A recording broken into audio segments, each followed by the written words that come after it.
the Old Gray Lady, for the first time in the 86-year history of the Morehouse Tuskegee Football Classic, will host the longest-running classic in all of Division II football. The Tuskegee Golden Tigers taking on the Maroon Tigers of Morehouse in a key SIAC matchup. Hello, everybody. I'm James Verrett, along with two-time Super Bowl champion and proud graduate of the Fort Valley State University, Tyrone Poole. Tyrone, this matchup has raised the level of intensity really because of the two head coaches on opposite sides. Yeah, James, you're right. Now, people want to wonder, why do you come to a HBCU? Well, Rich Freeman and Willie Slater are the reasons why. Rich Freeman is going to teach you confidence, courage, and consistency, while Willie Slater is going to teach you how to be passionate, learn how to prepare, and have great partners. Now, both of these teams started a little slow out of the gate, but right now Tuskegee has really found their footing using a running back that's a senior, and he's playing very well in Devontae Patterson. Yes, IP. That's what I'm calling him today, IP.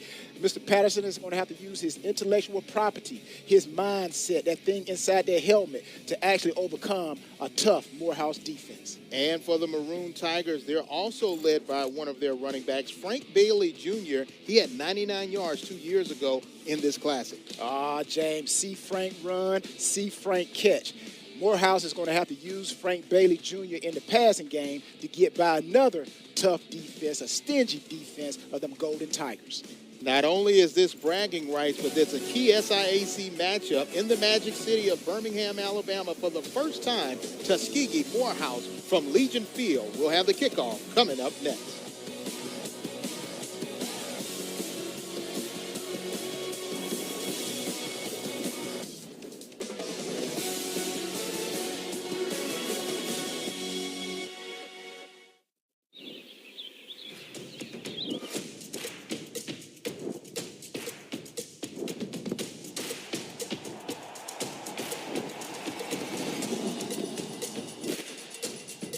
For all the ways you love to play, Academy Sports and Outdoors makes it easier than ever to get what you need and have fun out there. Get free shipping on your favorite brands at academy.com or get free curbside or in-store pickup at your Academy store.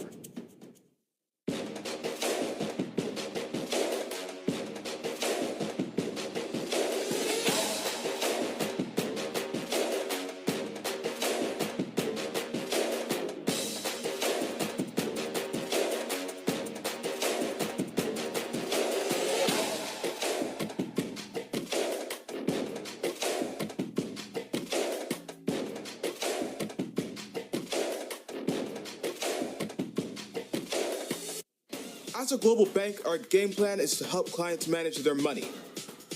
We're a team of challengers, thinkers, and go-getters. Together, we bring out the best in each other. With our partner SIAC, we're creating pathways for the next generation of talent. We're scouting bankers, advisors, techies, and yes, athletes. Kick off your career with UBS.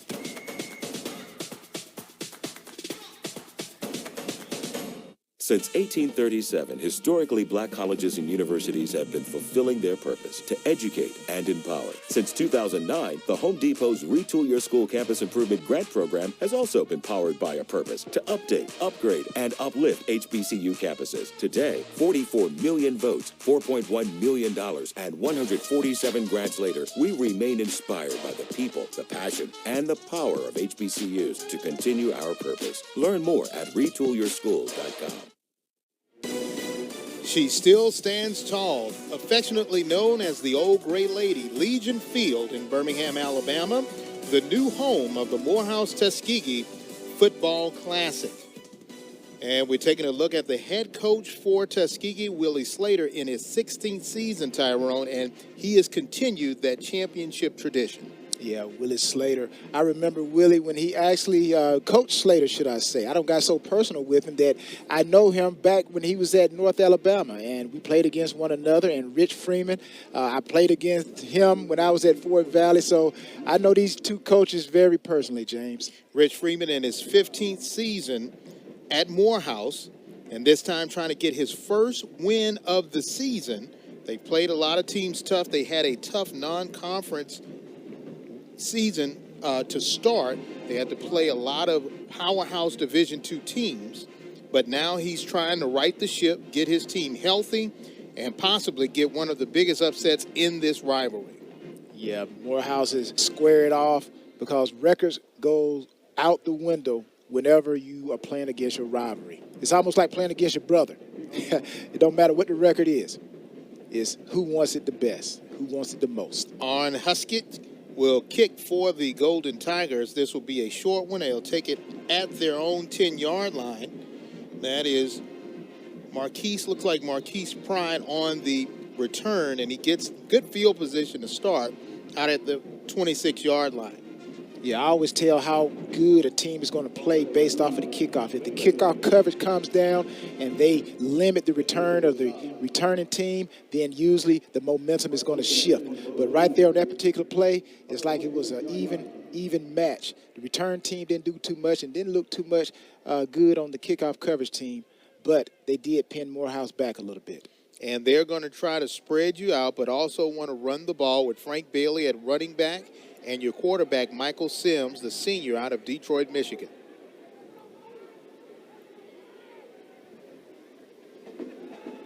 And the first carry goes to Frank Bailey Jr., and he's able to get 1, possibly 2 yards. For Michael Sims, this has not been the season that he wanted. He has not thrown a touchdown pass yet this season, has had a number of interceptions, but they feel as if the best is yet to come because the team really didn't get on campus until about first or second week in August. Once again, a run from Frank Bailey Jr., and this time he goes nowhere fast. Number of white shirts right there to wrap him up. Yeah, when you look at Morehouse's offense, you're going to see a lot of spread. They're going to spread the defense, and what they're trying to do is to get these linebackers to walk out and cover those number 2 receivers so that they can open up some running room, hopefully, for Frank Bailey Jr.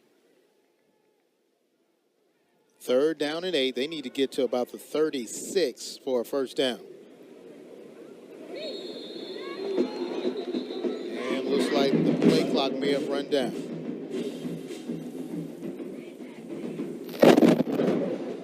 False start. Offense, number 71. 5-yard penalty. 3rd down. You see Frank, you see Coach Rich Freeman right there. You saw him move his hand like in a circle. He's kind of telling the offense, let's go. We got to basically get a little bit of momentum going here. We got to get some consistency going here. Hurry up, hurry up. So let's see if that transitions.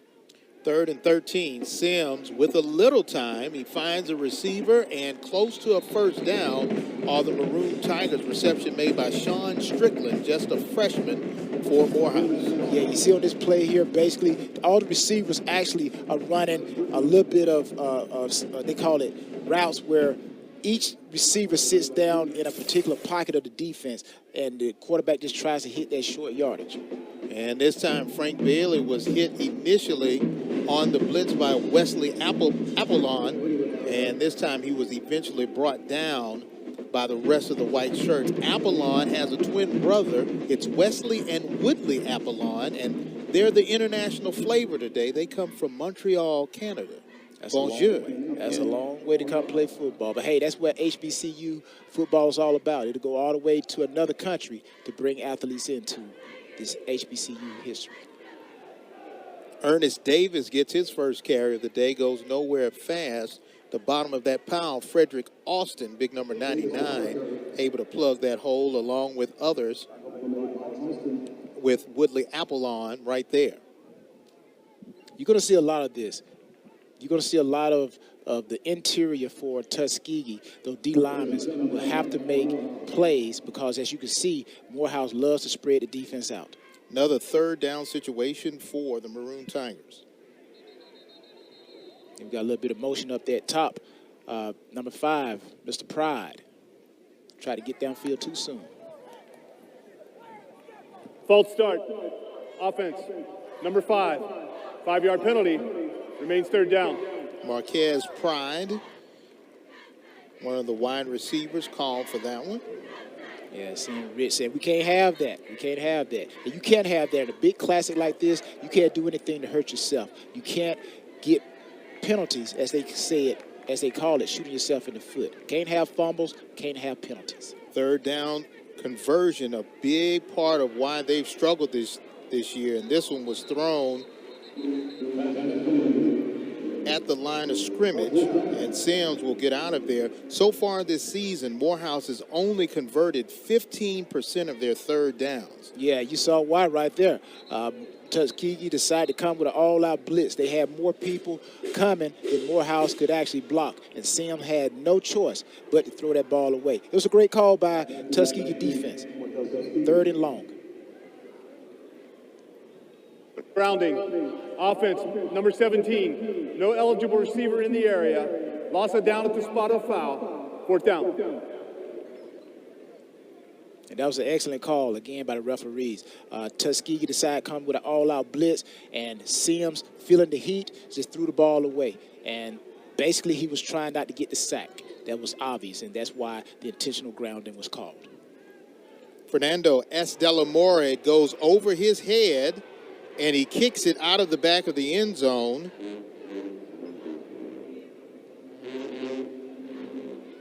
That should be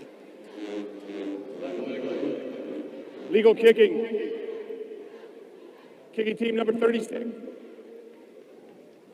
End zone. Result of the play is a safety. And Fernando S. Delamora does what he tries to do as far as safety. It's easier to give up 2 points rather than possibly give up a touchdown. Well, if you was in Las Vegas and you would bet it on this game, how many people would have betted that the first points were going to be 2 points? Well, if you did bet that, then lucky you. But again, that's what you have to do is the punt. The ball was over his head, and he had no choice but to kick it out of bounds, kick it out of the field of play, and accept the 2 points versus, like you said, James, having one of those Tuskegee players land on the ball. Now it's 6 points instead of 2. So the defense earns, or special teams earns 2 points from the S. Delamora, and you can see that Coach Freeman wants that snap to be better next time, because you got to remember, they're looking for their first win of the season, and this is the longest drought Freeman has had as a head coach at Morehouse, trying to get his first victory. Yeah, the snap is the most important thing in football. Football does not start until the snap. I've seen so many quarterbacks fumble the snap from coming up under the center. You see them in the gun these days. The ball gets snapped over their head. Special team is the same thing. The punter, the center, it all starts with the snap. And we just seen right there what a bad snap can do to you. It can put you in the hole 2 points early in the game. And S. Delamora trying to get the tee so he can do the kick.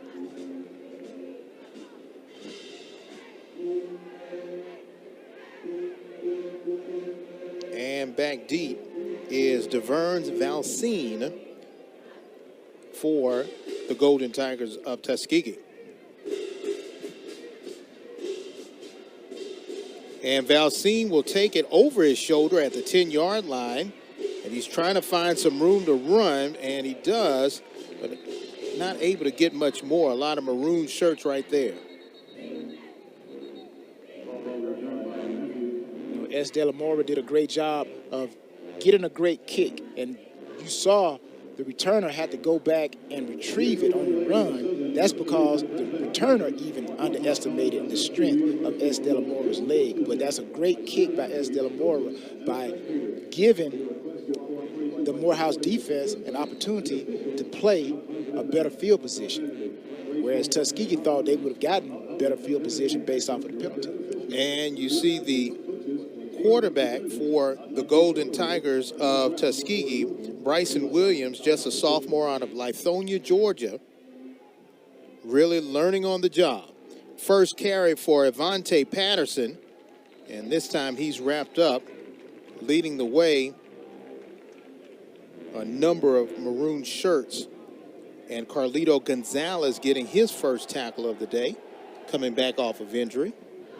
Yeah, you know, Bryson Williams right here, he's going to have to take a lot of pressure off of Patterson, because if he cannot throw this ball against Morehouse's secondary, then look for Morehouse to crowd the line of scrimmage to take away Patterson, which is going to make it tough for that Tuskegee's offense to get anything going. They bring in one of their fullbacks, Bryant is right there to make a way for Patterson, and this time he gets out to the 30-yard line. He's brought down by Tyler Hunter and company. You saw Patterson run up the backside of his offensive lineman, number 65, sitting there, and sitting that offensive lineman, he can't sit there. He got to continue to move down the field because the running game is coming right behind him. But that just shows how powerful Patterson is. He's a guy that he's unstoppable. You can just hope to contain him. Looking to throw, nice flare pass. But a good open field tackle by Daniel Norman. Reception made by Valcine, known for his special teams, but he's also a pretty good wide receiver. That's just his fourth reception of the season. Nice throw by Wilson here. Gets it into Valcine's hands. But excellent open field tackle. Whether you got to trip him up, just get him on the ground. And that is a nice play by Norman right there. Fourth down so far, both defenses have stood strong. And our first punting opportunity for the SIAC Special Teams Player of the Week, Ryan Duff. He averages about 32 yards a punt. This one is nice, and it'll be fair caught. And when we come back, we'll see if Morehouse can get their offense going. Right now, no score in the Morehouse Tuskegee Football Classic from Birmingham.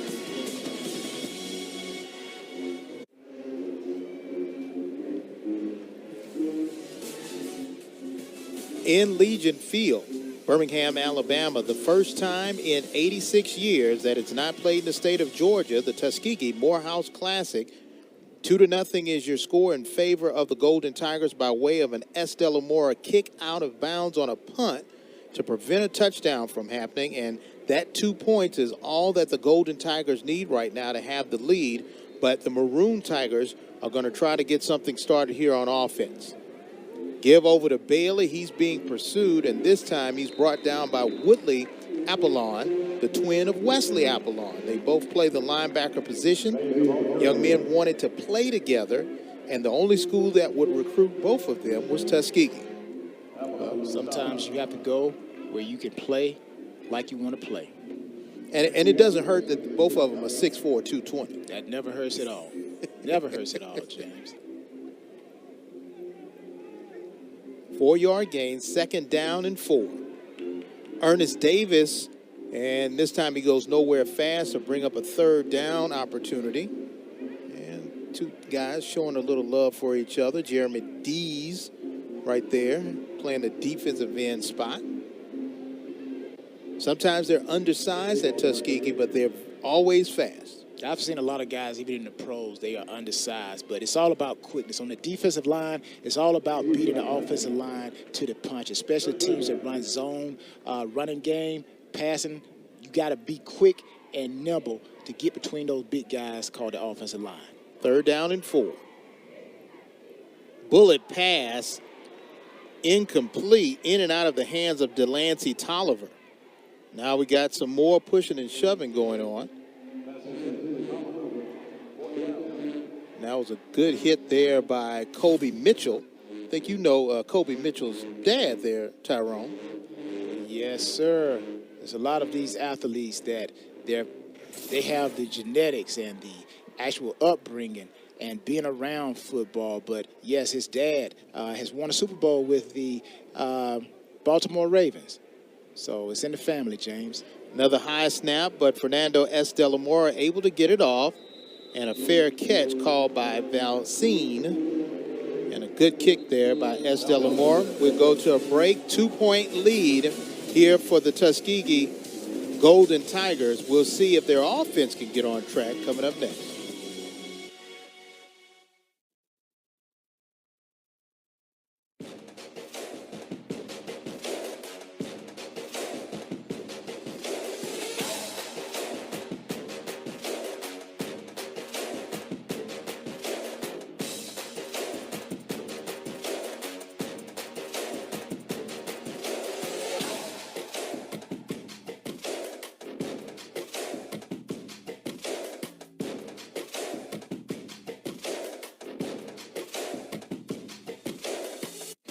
As a global bank, our game plan is to help clients manage their money. We're a team of challengers, thinkers, and go-getters. Together, we bring out the best in each other. With our partner SIAC, we're creating pathways for the next generation of talent.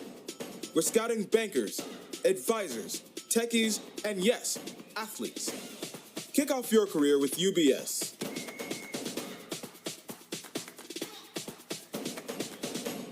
Since 1837, historically black colleges and universities have been fulfilling their purpose to educate and empower. Since 2009, the Home Depot's Retool Your School Campus Improvement Grant Program has also been powered by a purpose to update, upgrade, and uplift HBCU campuses. Today, 44 million votes, $4.1 million, and 147 grants later, we remain inspired by the people, the passion, and the power of HBCUs to continue our purpose. Learn more at retoolyourschools.com.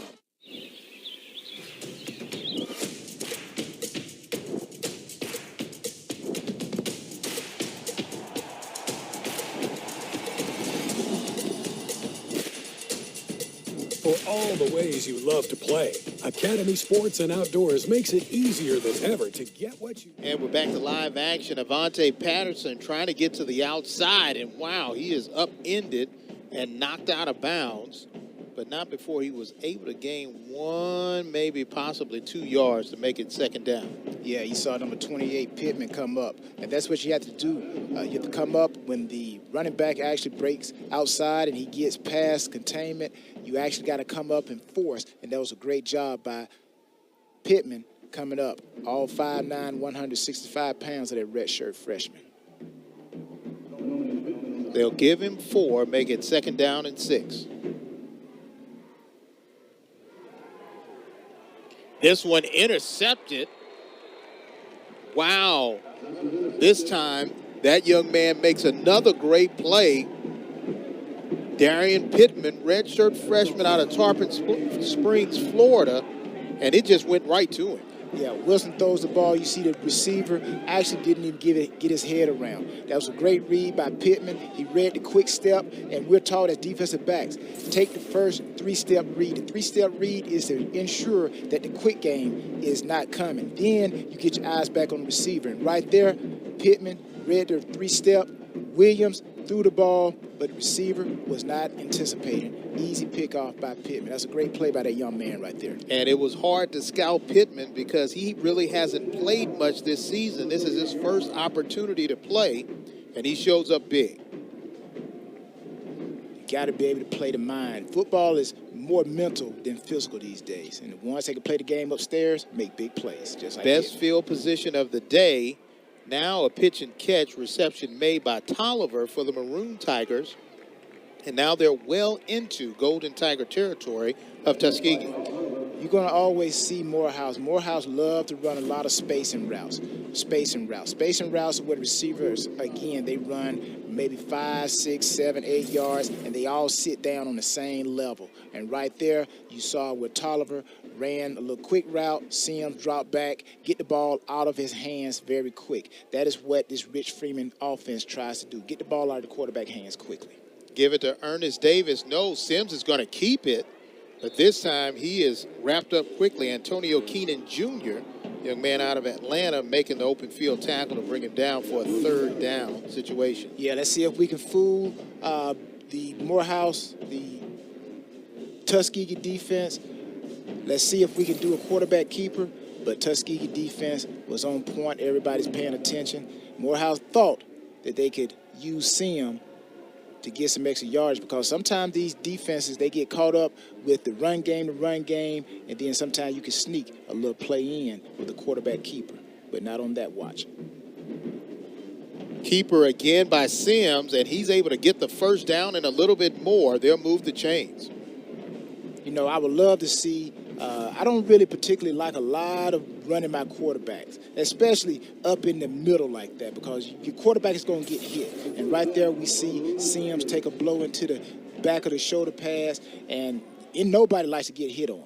But Coach Rich Freeman, he knows his offense. That's why he's on the field, and I'm up here with you, James. 1st and 10, ball at the 26-yard line.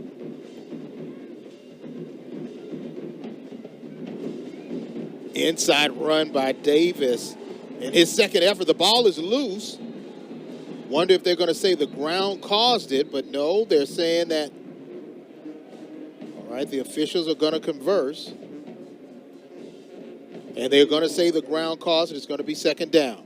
I'm going to tell you what made that play happen. There was a shift by Morehouse offense. And Tuskegee defense had to balance up. And when they balanced up, Morehouse was able to run to the less number side. That's what football is all about. It's all about the number game. You're always going to run towards the less numbers of the defense. And when that shift happened, you saw Morehouse send 2 people to the left side, and you saw Tuskegee defense balance up, and then Morehouse ran back to the weak side. Staying on the ground, Davis. Oh, he's getting more and more, about 6, possibly 7 yards. He brings a convoy with him. More positive gains by the young man out of Charlotte, North Carolina. Yeah, right now Tuskegee, the middle of their defense is getting pushed around a little bit, and I'm pretty sure when they get to the sideline, the defensive coaches, the coordinators are going to really tell the front line, the D tackles, you guys got to stay stronger up in that middle when the ball is run. Keeper by Sims, and this time a touchdown-saving tackle made by Carl Matthews III. This is what happens when you continue to attack the middle. Good fake right there. This is what they call the RPO. We're going to run pass, but the quarterback is going to read it. If the defensive end or the defense comes down on the running back, he's going to pull it out of the gut of the running back, and he's going to keep it. And that's exactly what you saw Sims do on that play. That's why he get that headbutt. Got a timeout call. When we come back, we'll see if Morehouse momentum can continue. 2-0 is your score right here on ESPN.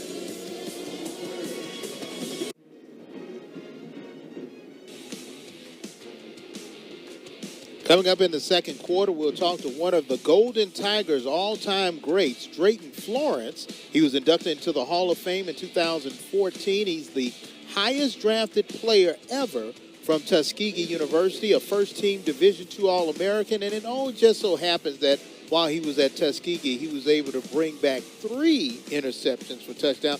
Tyrone, I don't think you did that while you were at Fort Valley. Not 3. I don't know. I have to go back and check my records, James.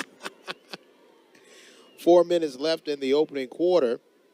Morehouse knocking on the door. Sims is going to keep it, try to get to the outside. Touchdown, Maroon Tigers. Touchdown, Michael Sims. And yes, they get on the board and gain the lead.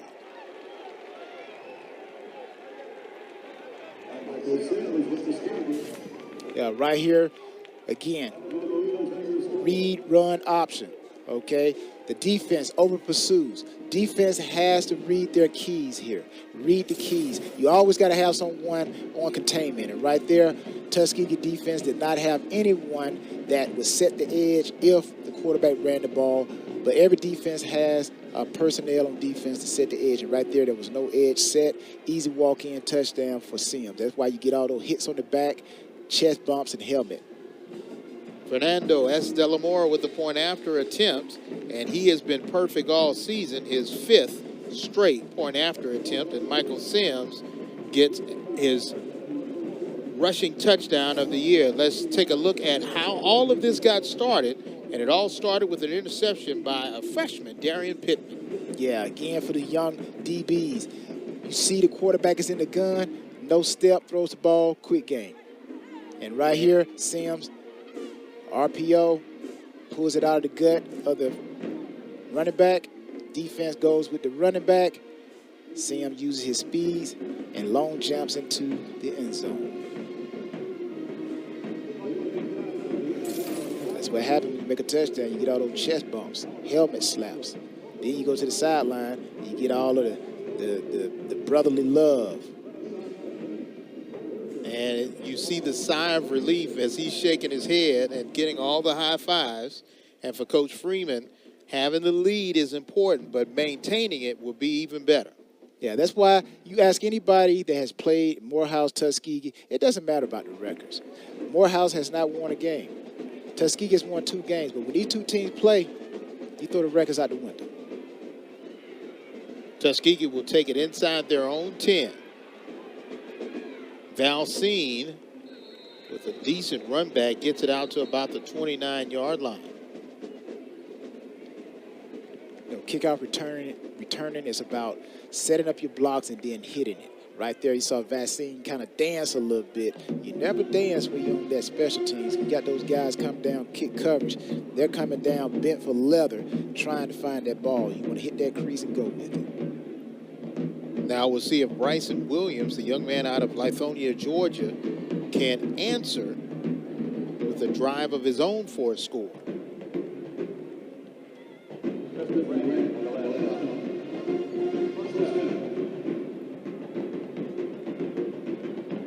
This time a give to Patterson. Patterson once again getting some hard-fought yards. Dalen Land right there to bring him down. The offensive line is beginning to work a little bit. They've always worked real good for Patterson, but it's going to be more imperative that they work efficiently, because as you look at number 41 right there for Morehouse, Mr. Land, he's saying we're going to stop that today. After a 4-yard gain, 2nd and 6. Patterson once again, he's close to the first down, and Land is once again right there to bring him down, but not before he may be able to move the chains and continue this drive. Yeah, you know, we heard Rich Freeman talk about Garcia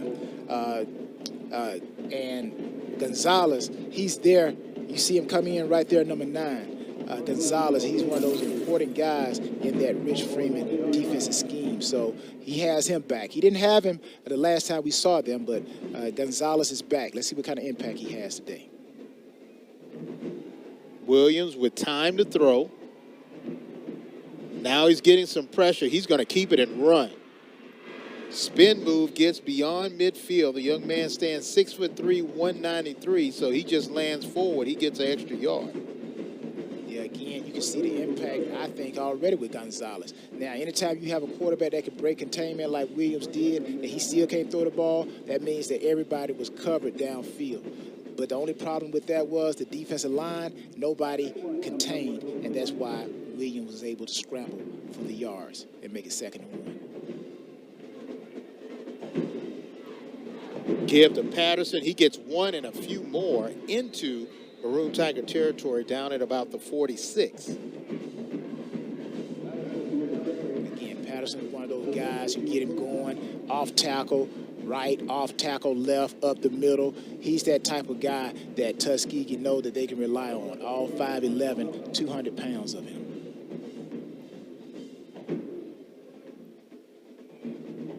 And for Patterson, he only had 54 yards in their win in 2019 against Morehouse. Most likely looking for much more today.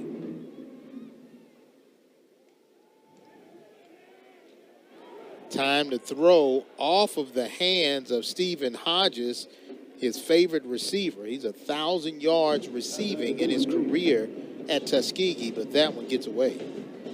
Yeah, you saw Tuskegee lined up. They had both backs to Williams' right side. And actually, that's what you do right there, Hodges. The opponent try to put your shoulder pad back into your jersey over your shoulder pad. You tell him no. But you saw that last play where Williams, he actually rolled to his right. And actually, they had a far set. They had both backs to his left, to his right. And he tried to throw the ball, but it was incomplete.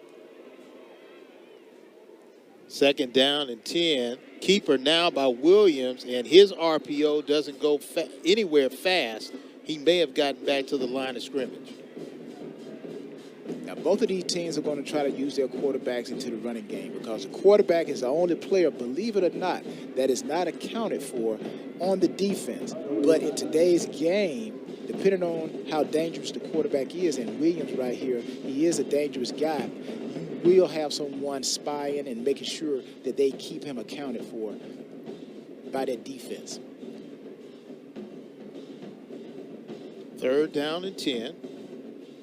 Trying to keep this drive alive. The offense has yet to score. Special teams has credit for the safety. This time the blitz, and they find him and bring him down for a sack.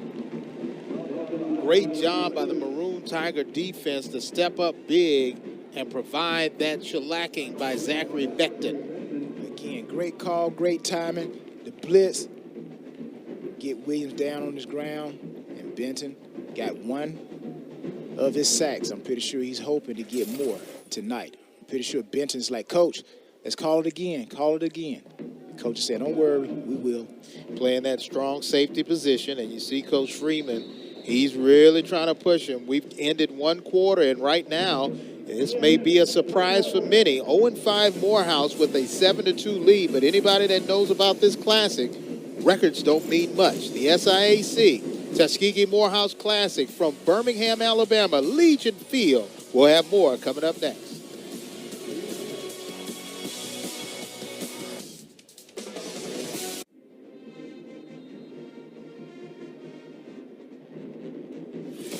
For the first time in the history of this storied classic, they have moved to Birmingham, Alabama, Legion Field, affectionately known as the Old Gray Lady.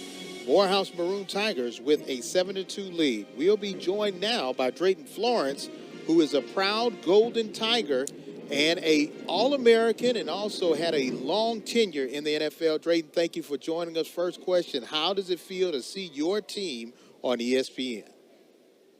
This is awesome, man. My time at Tuskegee, we always dreamed about playing on a big stage. So to see these guys go out and compete, one of the storied classics of our university on ESPN, this is awesome. You've played in this classic. Is this a situation where you forget about the records and you know you're always going to get the best out of your opponent? Yeah, this is one of the games you circle at the beginning of the season with all the history and the camaraderie between the alumni and the former players. This is one of the bigger games. So this is the one that's been circled regardless of the record. We just want to go out and put on a good performance and come back victorious. My time at Tuskegee, we never lost to Morehouse. So I'm hoping the second half we can put up some more points and tighten up the defense a little bit. Now that we got all that commercial talk out the way, man, let's talk football, baby. What's going on? How you doing, Drayton? Oh, I'm doing pretty good, man. I can't complain. Trying to stay on the golf course as much as possible. You know how it is. Hey, that's how it is, baby. That's how it is. Hey, I just got to ask you, man, now, when we played Fort Valley, we played against Albany State, I had to get myself up. What did you do to get yourself up for this game against Morehouse?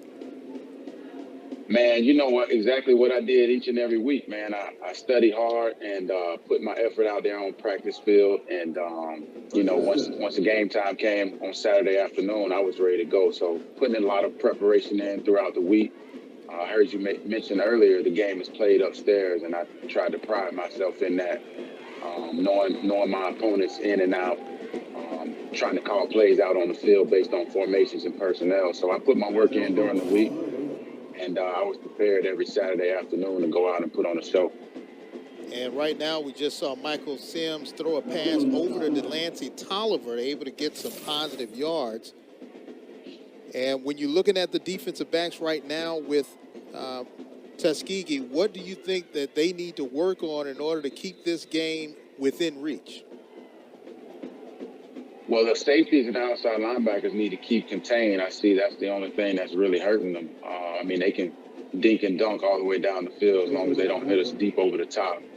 So far, I've been watching, and I think the corners are doing a good job of being physical on the outside. So just keeping contained. Anytime you got the RPO scheme, somebody's got to be responsible for the containment of the quarterback, and I think that's what kind of hurt us a little bit early on. Now, what's the difference that you see in Tuskegee, just environment from when you were there to now? The swag is a lot different, man. These kids are different. They're born different. We had a domination mentality, and we ran a different defense as well with Rick Comergy there. I would just say the mentality of the kids now is maybe a little bit different.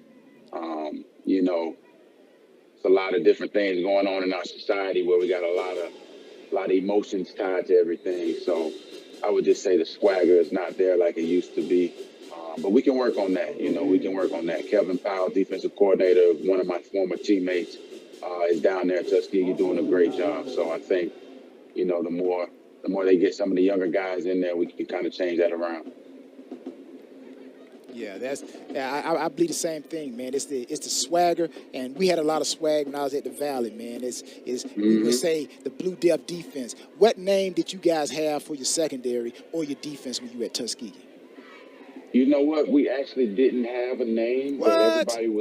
everybody was calling us DBU before DBU was a thing. I mean, I don't know about I that, think Drake. we. Now, Listen, Fort Valley now, listen, brother, man. we We can have some pull good we can DBs pull up too. the stats, T-Pool. I know we got some stats that we can pull up. I think we probably had the best statistic defensive secondary in the history of college football my senior and my junior year there. Because all three of our corners got drafted. You got me right there. You got me right there. I can't Frank argue with you, Walker, Drake. Roosevelt Williams, and myself, all of us got drafted. And, I think our whole secondary could have played in the league when I was at Tuskegee. Yeah, you guys were ballers, man. I used to always love to play against you guys because I knew you guys threw the ball. When I was playing, Tuskegee would throw the ball, so I was going to definitely get some good stats. You're going to get one that week, huh? I know, right? Dre, what was the atmosphere like when you have NFL scouts coming on campus? You have three of your teammates drafted in the same position. How crazy was that when, you were anticipating being drafted, but also your teammates anticipated being drafted? Man, by you saying that, it's just giving me chills through my body because I would go to practice and we would have 6 or 7 scouts at each one of our practices, and they would only watch the defensive backs. And they wouldn't even go to Auburn. The 2 years I was there, they weren't even going to Auburn. They would come to Tuskegee first, which was surprising. So, I mean, every day at practice for us, Oakland Raiders, Broncos, Chargers, whoever, you see the guys there watching us practice, watching us get prepared. And then they would even talk to us before and after practice. So we got a lot of one-on-one time with the scouts, and that was very interesting coming from an HBCU. We had every team in the league come through Tuskegee 2 years straight while I was there. So, it did a lot for the recruiting, and then it showed all the guys that were there playing that, hey, you can make a career out of this as long as you show up on Saturdays and show up on that tape. All right, Dre, thank you for joining us, and we'll get back with you later. Right now, it's still 7-2 in favor of Morehouse. We'll have more coming up next. Stay tuned. As a global bank, our game plan is to help clients manage their money. We're a team of challengers, thinkers, and go-getters. Together, we bring out the best in each other. With our partner SIAC, we're creating pathways for the next generation of talent. We're scouting bankers, advisors, techies, and yes, athletes. Kick off your career with UBS.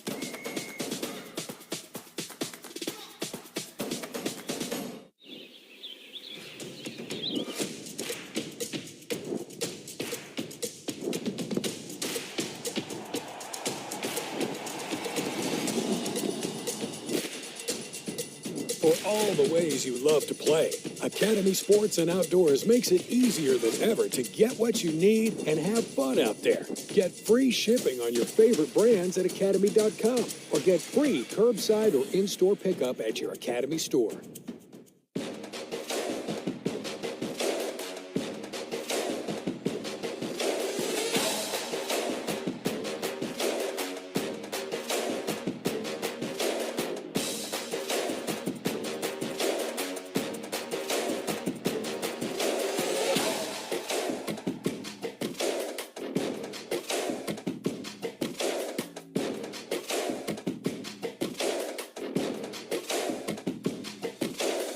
Since 1837, historically black colleges and universities have been fulfilling their purpose to educate and empower. Since 2009, the Home Depot's Retool Your School Campus Improvement Grant Program has also been powered by a purpose to update, upgrade, and uplift HBCU campuses. Today, 44 million votes, $4.1 million, and 147 grants later, we remain inspired by the people, the passion, and the power of HBCUs to continue our purpose. Learn more at retoolyourschools.com.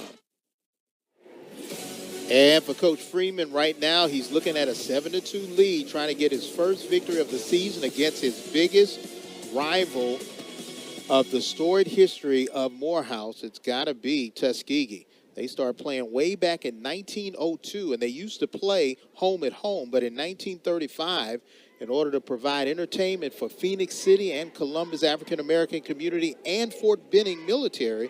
They start playing the Tuskegee Morehouse Classic, and now, all these years later, and Avante Patterson is off to the races and pushed out of bounds at about the 45-yard line, his longest run of the day, and it seems as though that Golden Tiger defense has gotten started.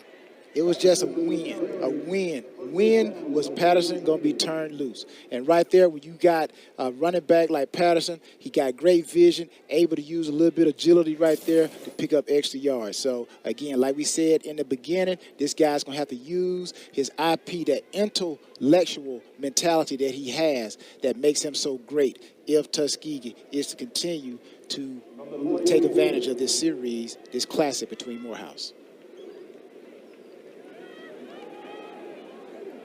And this is a run for a loss by Patterson. Able to submarine his way through is Xavier McKinney, the young man out of Homewood, Illinois. He's just a freshman. We've already seen freshman DeLand Lane and also freshman McKinney.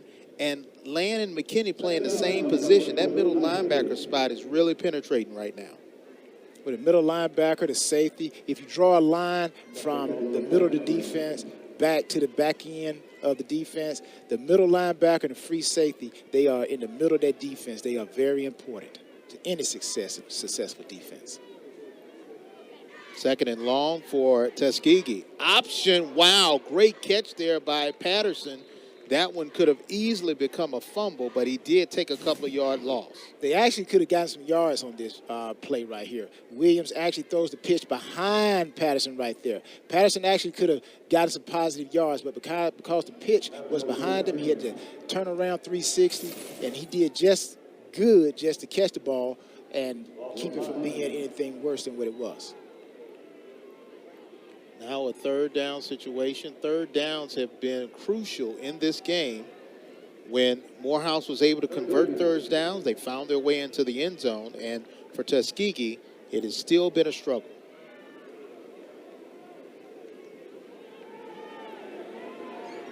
Throwing long is Williams, trying to find a receiver. Jordan Ogletree reached out, but was unable to bring it in. As they say, that is a long foul ball. Good coverage by the DB. Right there, you know why the ref didn't throw the flag? Look at the DB helmet. It's turned around, so that was a great job by Pittman right there. As long as you're looking at the ball, young DBs, that referee will not throw the flag, because by you turning your head around, it tells the referee that you were playing the football, not the receiver. Another punting situation for the SIAC Special Teamer of the Week, Ryan Duff. Duff gets up the beauty, and he'll catch it at the 5, and the Maroon Tigers are trying to set up a wall and bring it back. They do have some room there, and Marquez Pride for the Maroon Tigers able to get the best return that they've had all season long. Anytime you turn a short punt to a big field, you're going to get a good return. When we come back, we'll see if Coach Freeman and his offense can continue their hot ways. We'll stay tuned. 7-2 is your score.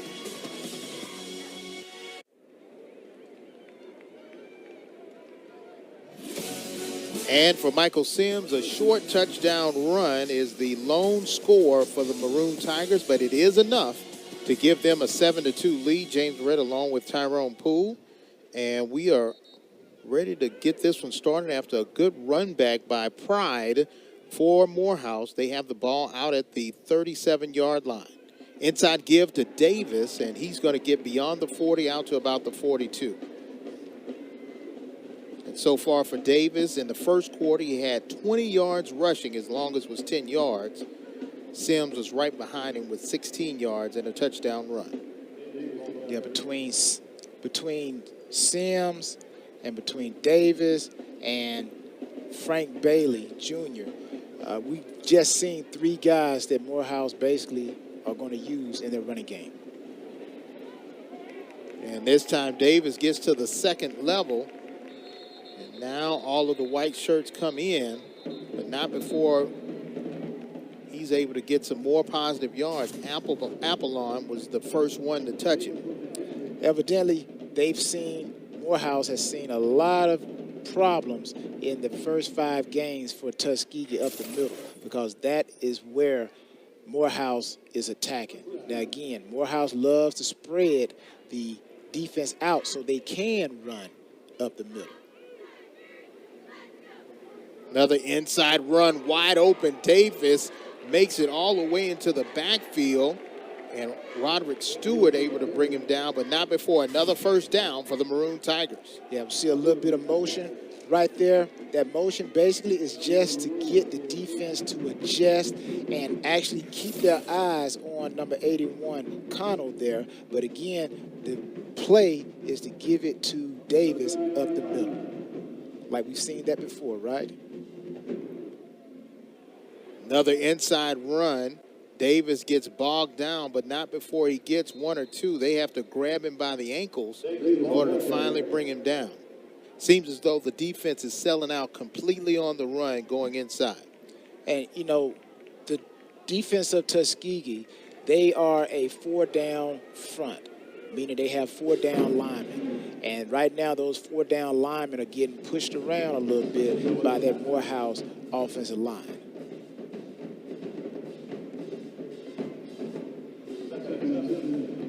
Second down and 7.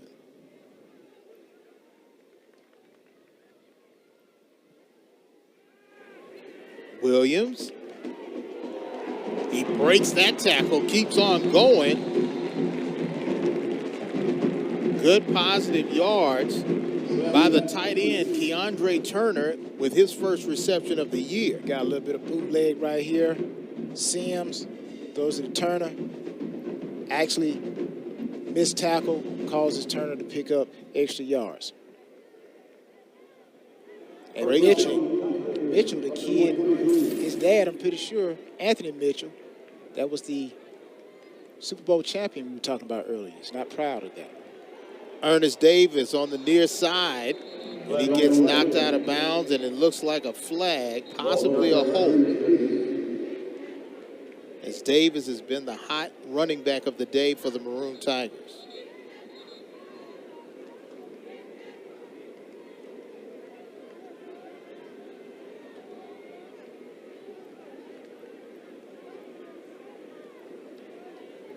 And let's see what the official call will be.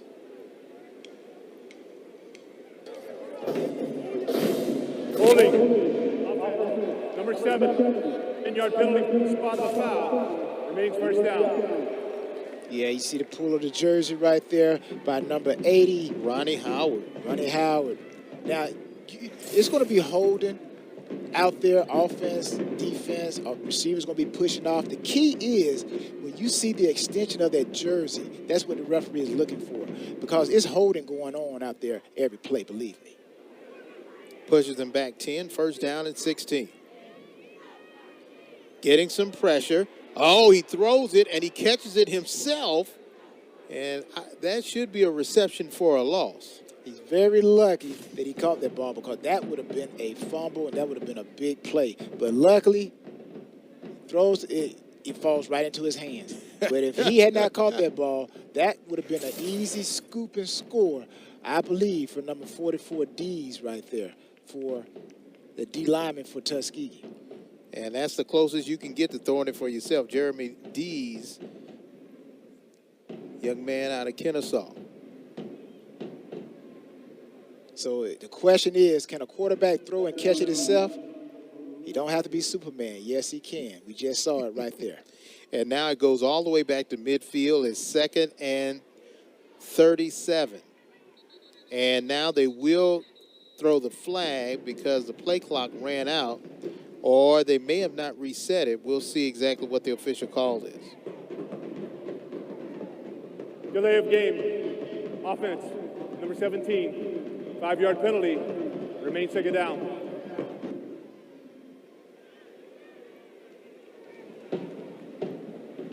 And now it's going to be 2nd and about 42.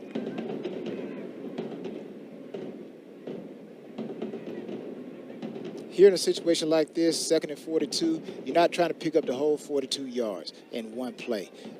Just get a good throw, catch and run. Another run by Davis, and he may have gained about 2 or 3 yards to bring up 3rd and forever. Yeah, normally in situations again like this, you see teams go with the screen. That's usually a good play to call, try to pick up some easy yards. But right there, Morehouse decided to go with a little draw and only picked up a couple of yards. It makes it 3rd and very, very long. I don't know if you got a play called for picking up over 30 yards. Have a man down. When we come back, we'll check on the status of the athlete, and we'll see if Morehouse can convert on 3rd and forever right here on ESPN. Media.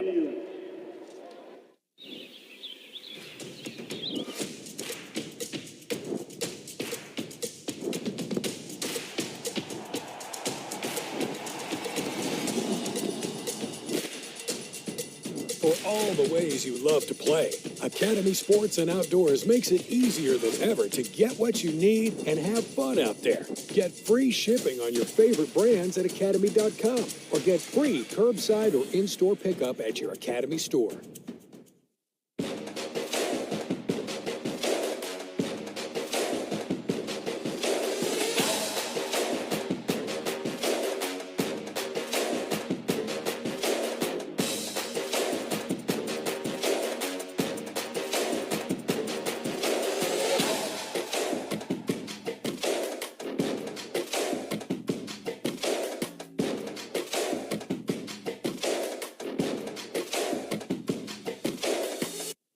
As a global bank, our game plan is to help clients manage their money. We're a team of challengers, thinkers, and go-getters. Together, we bring out the best in each other. With our partner SIAC, we're creating pathways for the next generation of talent. We're scouting bankers, advisors, techies, and yes, athletes. Kick off your career with UBS.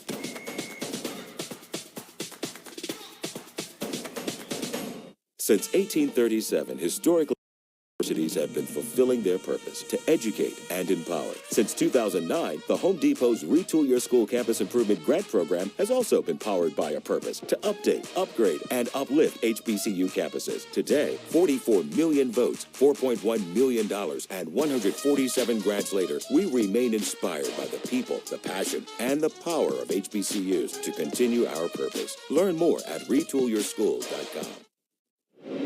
And coming up near the end of halftime, we'll talk to another Tuskegee University football great, Ken Woodard.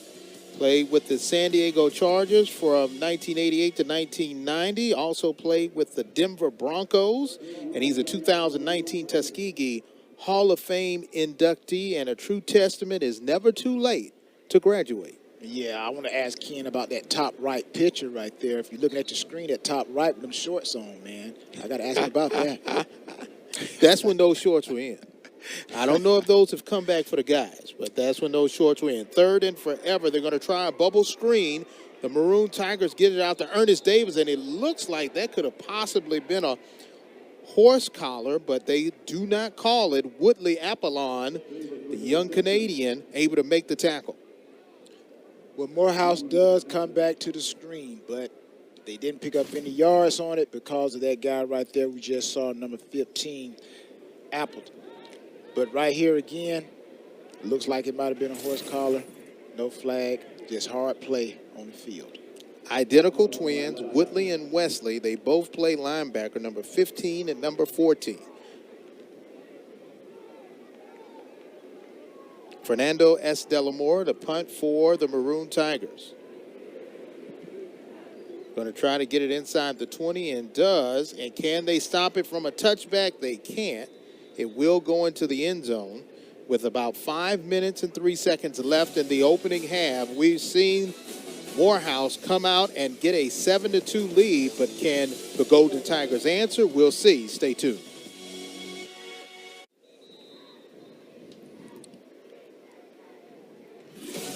Head coach Willie Slater, 16 seasons, a number of SIAC championships, and right now he's just trying to get his young Golden Tigers into the end zone, and right now they trail 7-2. James Verrett along with Tyrone Poole, the first time ever that the Tuskegee Morehouse Classic is being played outside of the state of Georgia. It's being played at Legion Field in Birmingham, Alabama. Yeah, the last win by Morehouse actually was 2018, but they're knocking on the door right now with a 7-2 lead, even though Tuskegee won in 2019. Of course, they didn't play in 2020. So Morehouse is trying to stop that one-game winning streak by Tuskegee. Got a new quarterback in out of Norcross, Georgia, Lewis Williams, also a sophomore. He's 6'4", 195. And he has played sparingly this season along with Bryson, who is the starter. This time goes nowhere fast by Patterson. He's quickly wrapped up and brought down by Daniel Norman and company. Yeah, now we know that Coach Slater is one of those type coaches. He likes to interchange his players. And some players agree with that philosophy, and some players, I'm pretty sure, don't agree, just like some coaches don't agree. I think I've heard a lot of guys say, whoever's hot, you got to let your hot players stay in, and whoever's making plays, let them play in. But Coach Slater believes in giving all his talents an opportunity to play. Loss of 2, 2nd down and 12. Flag. And this time he's going to go down with a sack. First person to get his hands on him was DeWert. And then the rest of the Maroon Tigers was right there. Elijah Campbell amongst others. And DeWert was right there to apply pressure, but there was a flag.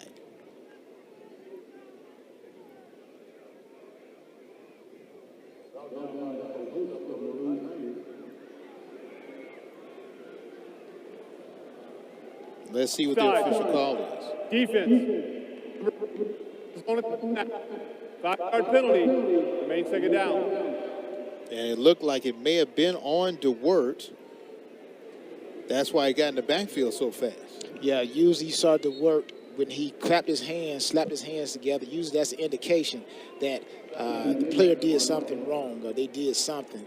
And that's exactly what he did. So actually helps Tuskegee out a little bit. But now, as the players would say on defense, you owe us one. 2nd down and 8. Lewis Williams to throw his first pass, and this one is a free ball, and it should be Morehouse football unless they call it an incomplete pass. Elijah Campbell is right there holding the ball up, and Lewis Williams is like, it should be incomplete. So everybody's pointing fingers. Again, when you have a quarterback come in, the quarterback has to warm up to the momentum of the game. And we'll see it is Morehouse football. The ruling on the field is a backward pass recovered by the defense. 1st down, Morehouse. Elijah Campbell gets credit for the fumble recovery, and Morehouse is in business on offense. Again, Williams stares down his receiver, throws an errant pass. Patterson was not able to come up with it. Number 15 for Morehouse, Norman, Johnny on the spot, picks it up. Number 93, actually, for Morehouse. Check that. Campbell picks it up. And he holds on to the football. He's like, hey, somebody put that in the locker room. I'm never going to forget that one. Again. And Lewis is like, man, I wish I had that one It's back. all about chemistry. Davis, he eludes one defender, but this time he is wrapped up and brought down, possibly for a loss. Now, you know, leading the way with Sean Cross on the tackle. You know, we got people tuning in, watching the game, a lot of great fans of Morehouse and Tuskegee. We have a question from Angela from Athens, Georgia. She asked, since both teams are in the red zone, which team is better this year in the red zone, Morehouse or Tuskegee? So far, it has been Tuskegee who has been more effective in the red zone so far. But in this game, right now, it looks like Morehouse. 2nd and 9. Sims, he's going to keep it. And, oh, he gets out of bounds, but he is upended. And Woodley Apollon is right there. This young man is very aggressive from that will linebacker position. And these are the type of hits you do not want your quarterback to take. You see there, Tuskegee's in the zone. Nobody's open. Sims takes off and runs. He's now free game to get tackled. Apollon says, hey, I'm not going to run this far for nothing. You know, defensive guys love to see that quarterback turn into a running back. It's when you can unload. 3rd down and 6. They can get a first down without scoring. Bullet pass and goes behind the intended receiver, incomplete. Yeah, I don't even think the receiver was expecting the ball to come. It's just like playing basketball back in the day, like Magic Johnson. When he come down the court, everybody has to be ready for the ball. Same thing on offense. When a route is run, it may be that you're not the number 1 receiver, but you still have to be ready to play and expect the ball come your way at any time. Ball is on the 13-yard line, 4th and 6. Fernando Estelamora coming on for what should be a chip shot, about 38 yards, and he missed it. It went wide left, and he has yet to connect on a field goal this season. That is his 3rd miss of the year. We have spoken with Coach Freeman on numerous times, and he has said, and he has emphasized that special teams, as you see him right there, he's in charge of the special teams. And when the special team doesn't show up, Coach Freeman, even though he's the head coach, he takes it seriously. And that one goes wide left, and for the Golden Tiger defense, they hold and give the ball back to their offense. And Estelamora, he's like, oh, man, that one just missed. Staying in the game at quarterback will be Lewis Williams on his 2nd series of the evening. Now inside give, and we have a new running back, Torian Taylor. Just a junior, stands at 5'7", 180, and he is sort of a breath of fresh air. He's a different type of back, a little bit more speed than Patterson. Yeah, Patterson, again, he's that guy. He hits the hole with power, okay speed and quickness, but you have a guy like we just saw with Taylor right there. He's quick. He's going to hit the hole very fast. You saw the cut, and he was able to cut back and pick up positive yards. 6 yards on that gain. Now 2nd and 4. Time, throws a bullet, able to get the first down. Stephen Hodges, the leading receiver for the Golden Tigers, gets his first reception of the day. The job of the play action, to get them linebackers to come up, and it leaves a void in behind. Pride picks up a nice sliding catch.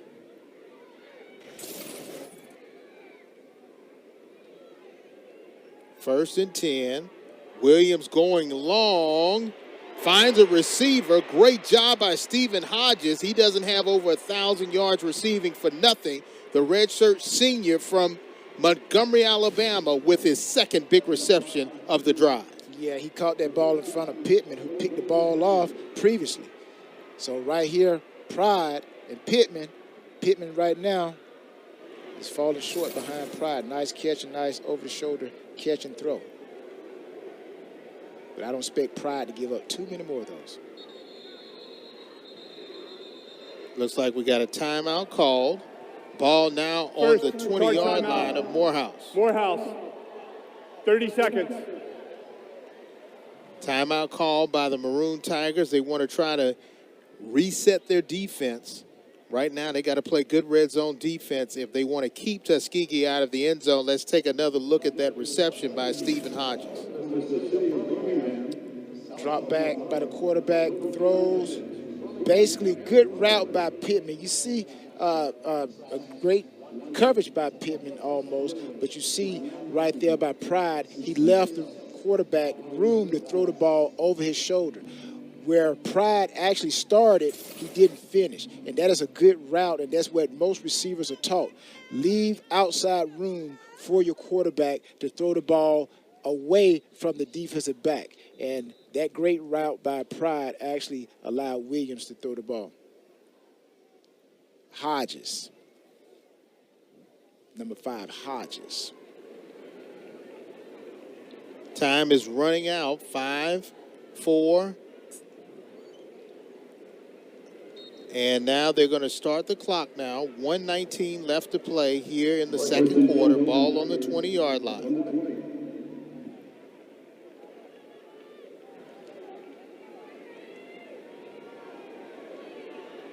Throwing one-on-one. Hodges this time is looking for a flag. He gets it. Armani Maddox, the cornerback, was right there in coverage. Great coverage by Maddox. Great coverage again. That's how you play the ball. Long foul ball.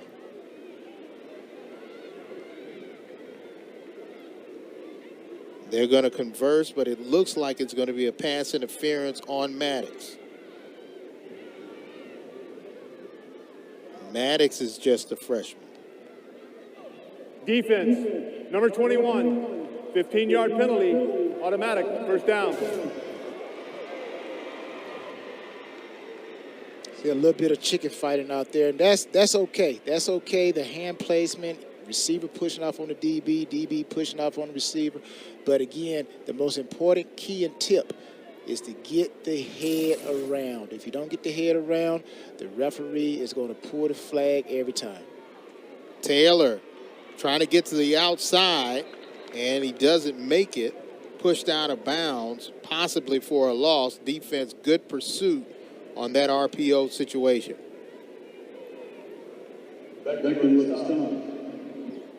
Coach Slater is cool and calm and collective.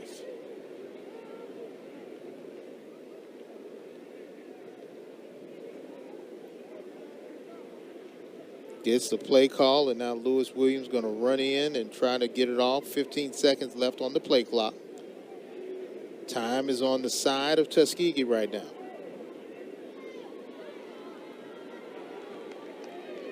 Running out of time on the play clock.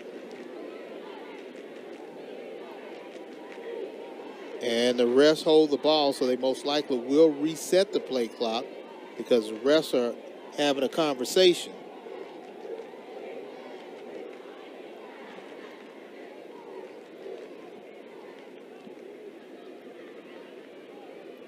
And they want to try to make sure they get the call right.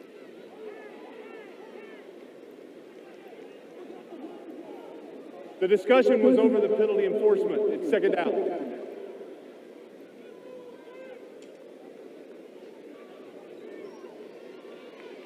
Second down and goal.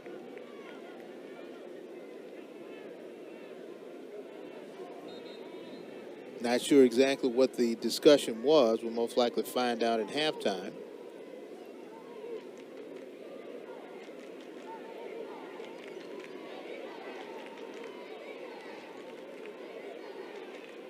After sending Hodges in motion, they get it out to Hodges, and he gets inside the 5 and knocked out of bounds at about the 3. Good pitch and catch from quarterback to receiver, and Hodges was like, man, I was just a couple of steps away from scoring. Anytime you get down into the red zone, you're going to go to a lot of man-to-man. And when you get into man-to-man, you're going to come across with rub routes, and that's why Hodges ended up being so open because of the rub routes. So when you get down in this type of field position, the red zone, most teams, you're going to go man-to-man. You're going to usually see some heat blitzing by the defense. Taylor on an inside run, he scoops over one of his offensive linemen and he get back to the line of scrimmage. Good penetration there by Morehouse. Again, in position here, this turns into nothing but, can't quite say goal line defense, but teams practice on this part of the field every day. You're going to get mostly and majority of the time man-to-man. So you're going to see a lot of running. Second charge timeout. Routes. Tuskegee, 30 seconds. Tuskegee calls a timeout with 46 seconds left. 4th down, 3 yards to go. Decision time for the Golden Tigers.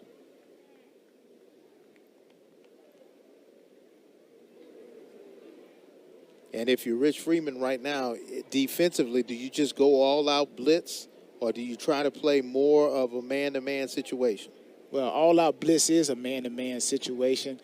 Basically, you know, you can play a zone back here, but it's not that going to be beneficial. So usually you do get a lot of man-to-man, and you have a lot of blitzing in this situation of the field. So I'm pretty sure Coach Slater is coming up with some type of run play, I would assume, because still it's Imano versus Imano down here. You're close enough to where the defense can be blocked and your running back can find an open and hopefully fall forward. Passing-wise, you're probably going to see, if they do try to throw the ball, slants and fade routes. And the reason why I favor the run more because of the closeness of the goal line.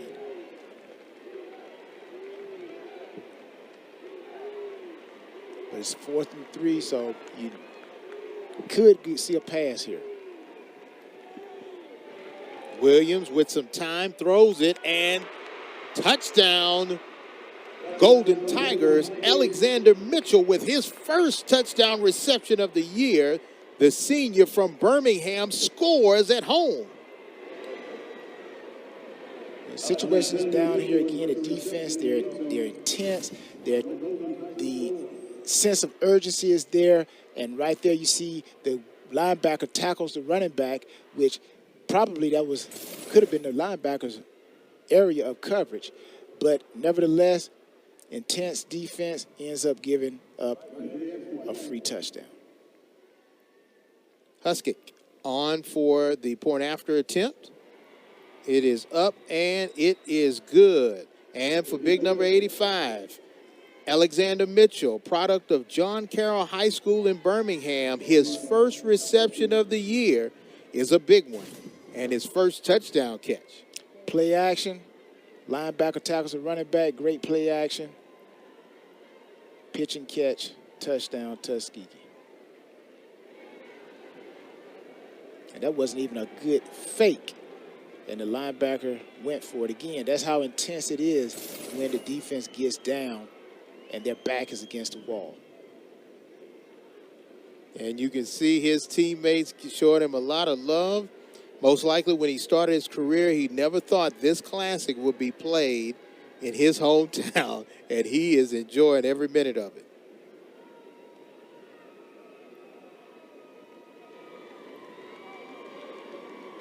And he may have some tears coming out of those eyes eventually.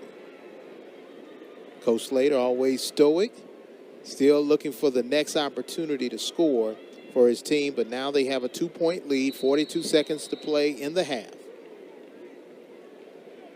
And for Coach Freeman's squad, hey, they pushed it to the limit defensively. Now their offense has to play ball security, and possibly do you try to go for the end zone? Again, situation like this, 9-7, you just run the clock out, take it into halftime, and come back. Morehouse has played good ball right now. There's no sense to do anything that will set you back. And this time that run comes back by Marquez Pride, about 15 yards on the return. And now Sims will come in. He may possibly kneel it, but hey, anything's possible. They may try to go for the end zone one more time.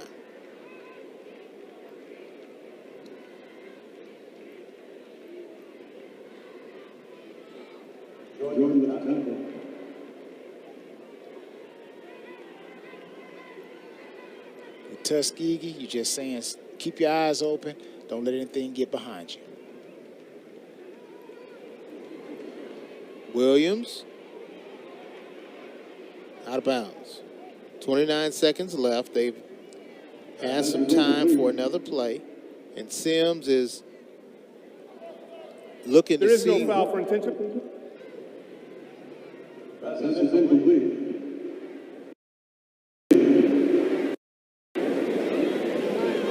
Third down and a half.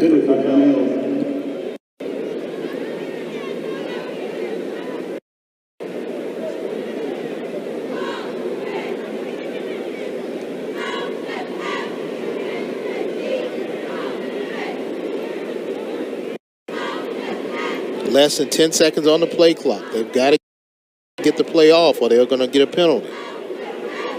Make it just in time. Sims throws, catch made by Strickland, and he's able to get it out to midfield. Enough for a first down to move the chain.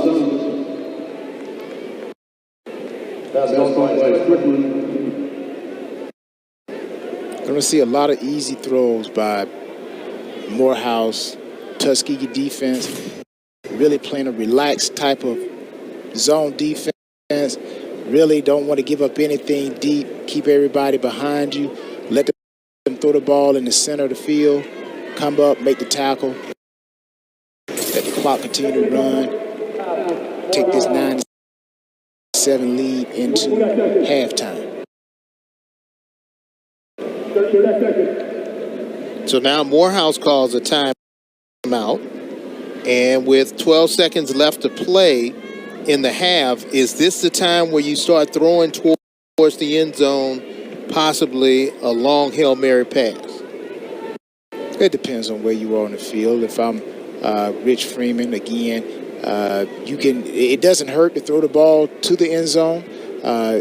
There's no way if they catch it, unless they catch it and do a phenomenal return on the interception, that's the only thing you have to worry about. But if you get close enough, if the ball is around the 50 and your quarterback has the arm to throw it that far, then you do take that opportunity. But if you're not in that position, if you coach Freeman right here, you just actually run the ball and just run the time off the clock and, again, take it in halftime. All right, ball at midfield.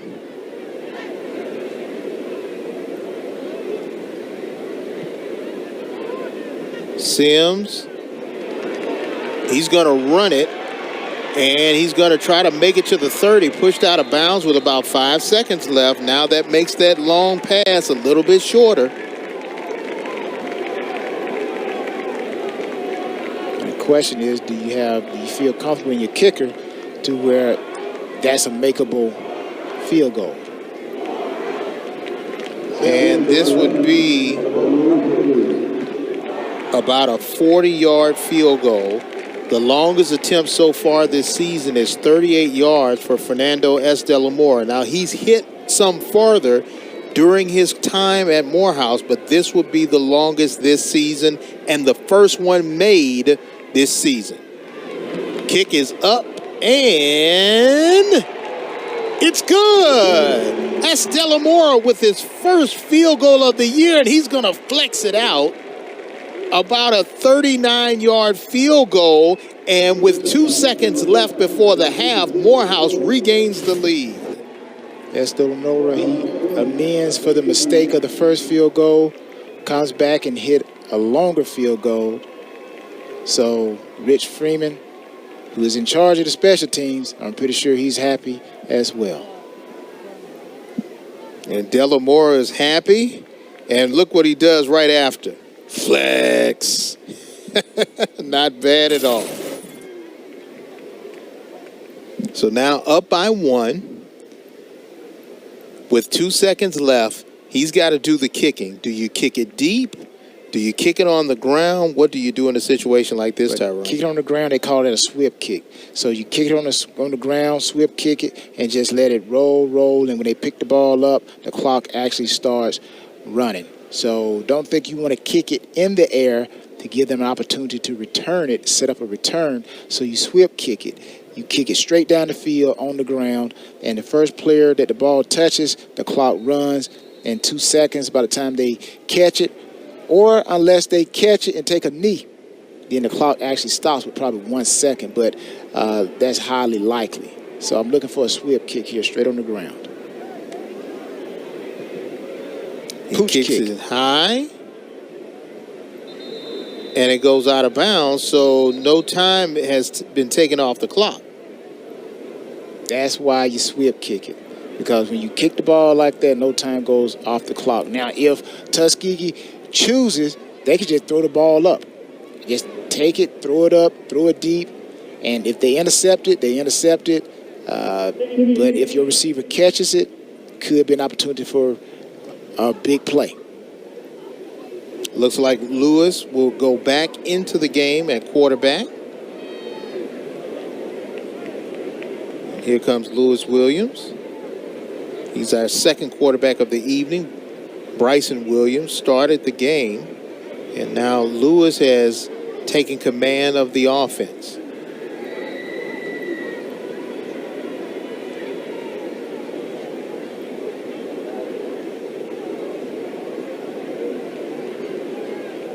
And they will kneel it and take it into the locker room. We have a barn burner of a game. Throw the record books out the window for the 85th Tuskegee Morehouse Classic, for the first time being played at Legion Field.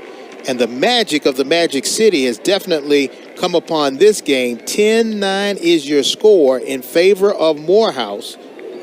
And Tyrone, this has been a pretty good first half.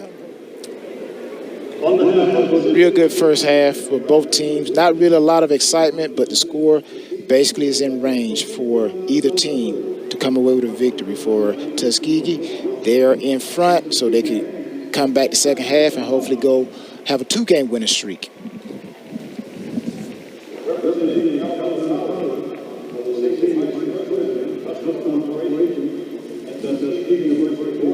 And Coach Freeman, are you there? All right, Coach. I've been well. How are you? Good, Coach.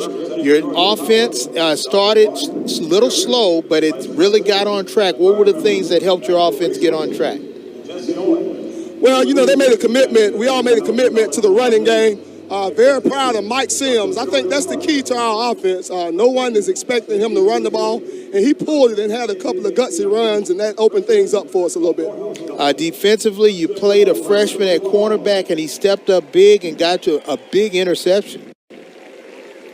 Well, that kid is a candidate for valedictorian. So he's a smart kid. He studies a lot of tape. He reads his progressions of the receivers, and I was happy that he was able to read that three-step and come up with the interception.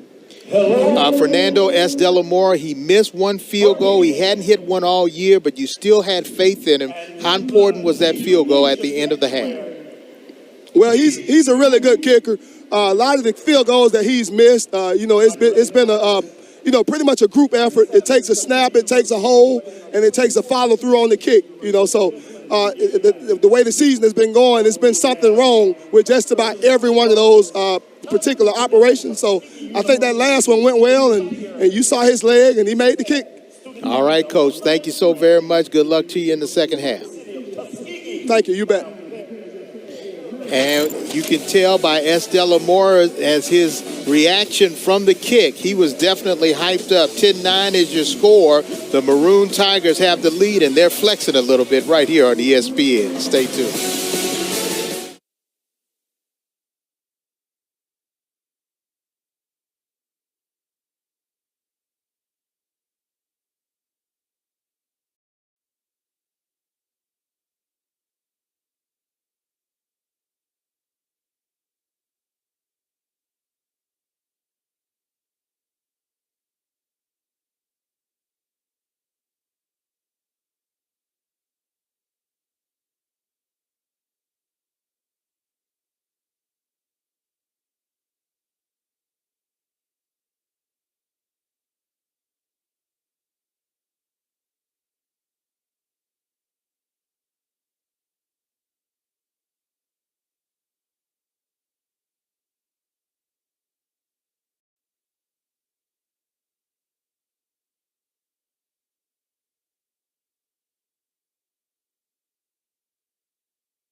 Okay. Halftime at Legion Field for the Tuskegee Morehouse Classic, one of the storied rivalries in all of HBCU and Division II football. Hello, everybody. James Red along with Tyrone Poole. Tyrone, your thoughts on what you saw in the first half, particularly on defense on both sides? Well, the first thing we always know, these guys are rivalries, okay? They know each other. The coaches, Willie Slater's been around for 16, and you got Rich Freeman. He's hovering around 15, so they know each other. They know each other just like brothers know each other in the house. So I expect a game like this. But you know what? This game, 10-9, these are the type of games I like to see, because these types of games, as they say, is not checkers, it's chess. So this is where you see the intangibles of the head coaches. This is what makes HBCU football so great. Stay tuned. When we come back, we'll have more halftime, have a couple of interviews, and see exactly what happened stat-wise right here on ESPN.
And for the first time in the storied history, the Old Gray Lady is playing host to Tuskegee and Morehouse. 10-9 is your score.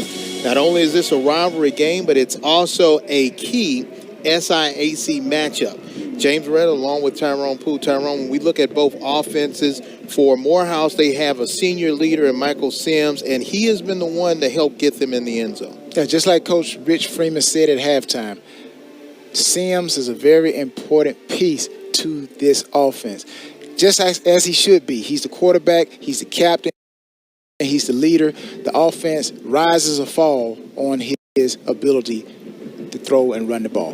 And when you take a look at Willie Slater, they're using the two quarterback system system. Do you think it's working, or do you think he needs to stick with one? Well, we need to find out what is going on with Williams. But right now, what he's working with as far as Coach Slater is working for that particular offense. They're not moving the ball like they probably want to, but they're not moving backwards either.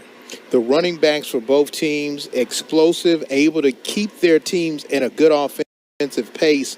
Do you expect to see more of that, or they're going to throw it? Got Patterson and Davis. That's what Tuskegee does, run the ball. Morehouse, probably see them mix it up a little bit more, but both are running the ball real good. We're joined now by one of the Tuskegee University legends, Ken Woodard. Ken, can you hear us?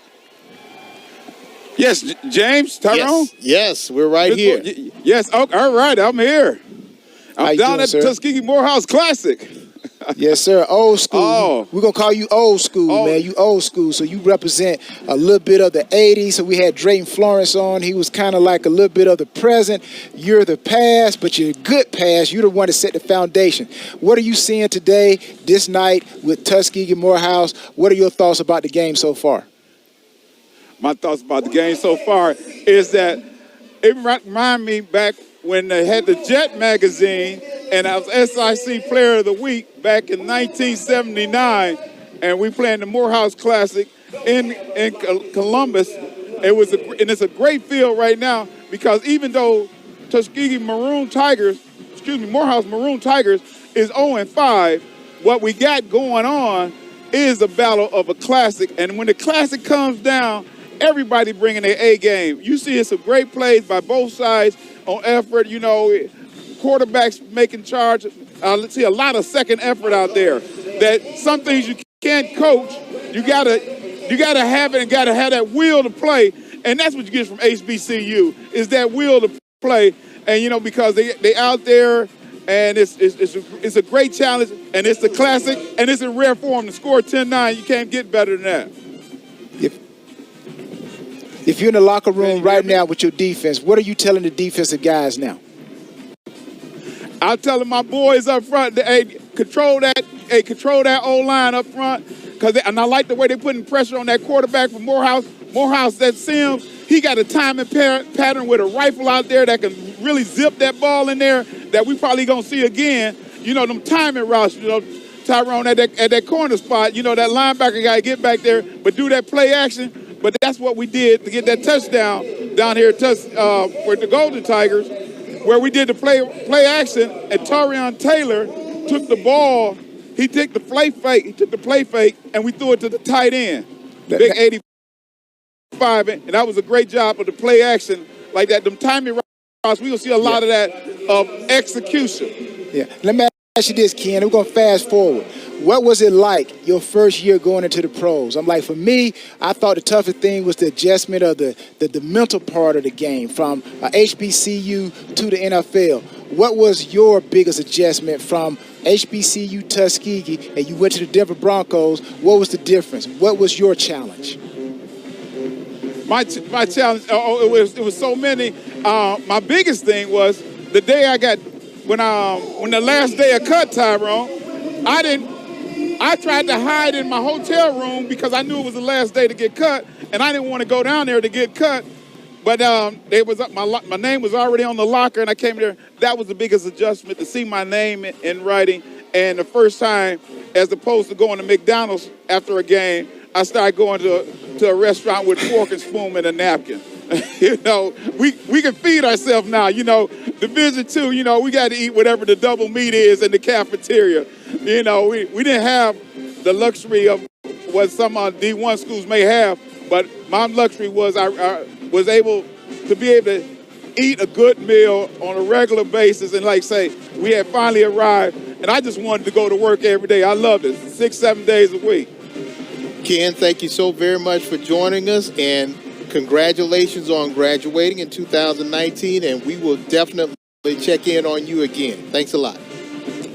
Okay, thank you. And I'd like to say to our president, Dr. Charlotte P. Morris, our president, we're working with One Tuskegee for the greater good of Tuskegee, and I love it. We down here trying to push it forward. I know you push it down in Fort Valley, and as long as we can keep our HBCUs going and give these kids a chance to go find themselves and make that commitment. Okay? Thank you so very much. When we come back, we'll have more from halftime. 10-9 is your score in favor of Morehouse right here on ESPN.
And in the first half of the Tuskegee Morehouse Classic, high snap, S. Delamora does the smart thing, Tyrone, and kick it out of the back of the end zone for a safety.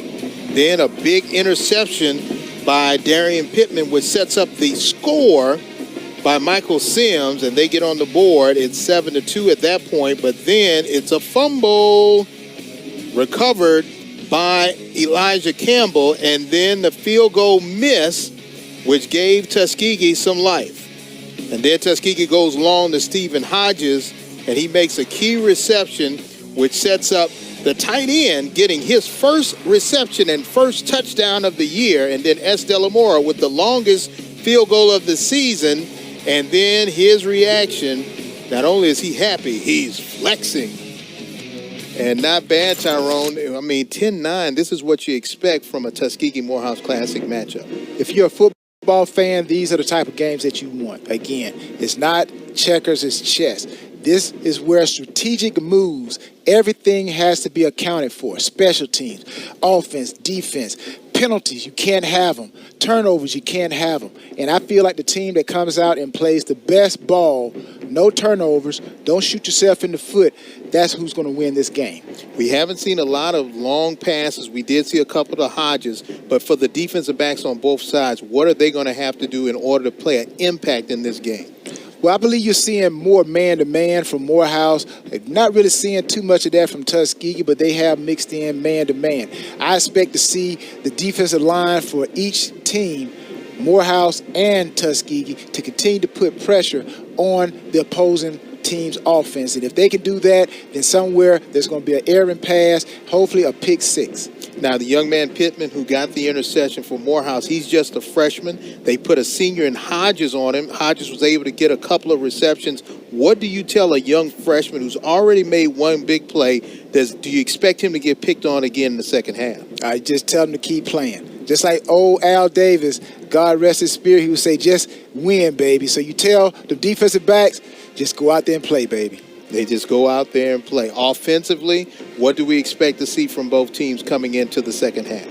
I don't expect to see any change. They came in running the game, running the ball, running game. You can continue to see Patterson, Davis for Tuskegee, and you're going to hopefully see Frank Bailey and Sims run the ball for Morehouse. But every once in a while, you're going to see the deep pass just to keep everybody honest and make sure those safeties are staying deep. You're playing in a big venue like Legion Field. It's a brand new place for both teams. They haven't played there in a very, very long time. Does the atmosphere and the stadium start to play a part in the game, particularly when it gets tight?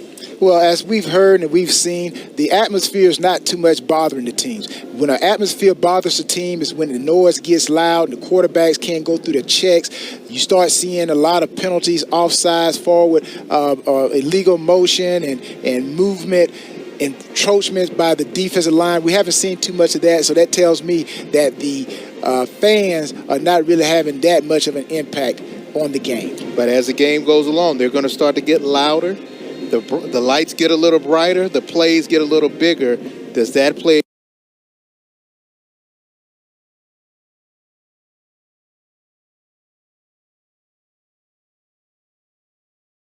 That play impact in it at all? Well, it does and it doesn't. Again, like you mentioned, they're playing on a neutral field. So if they were playing at Morehouse or they were playing in Tuskegee, then yes, that probably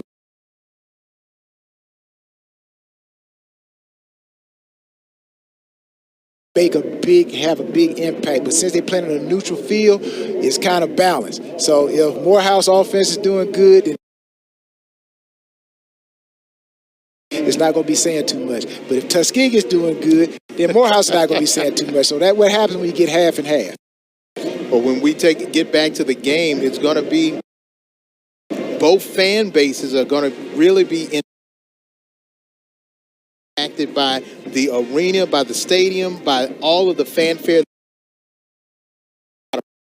of parties, parades, things of that nature. This is the first year that it's in Legion Field in Birmingham, Alabama, and it has most likely been a hit as we take a look at Willie Slater and the coaching staff for Tuskegee. They are ready to get this thing going in a few moments, but if you're Slater,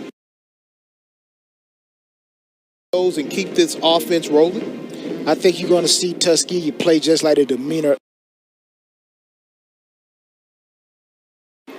Coach Slater. He's cool, he's calm, he's just like the old Remember the Titans movie. Just give it time. We got a few plays that we run, give it time, just like Novocaine. It's going to get there. So that's his demeanor and that's his attitude. Rich Freeman, on the other hand, we've seen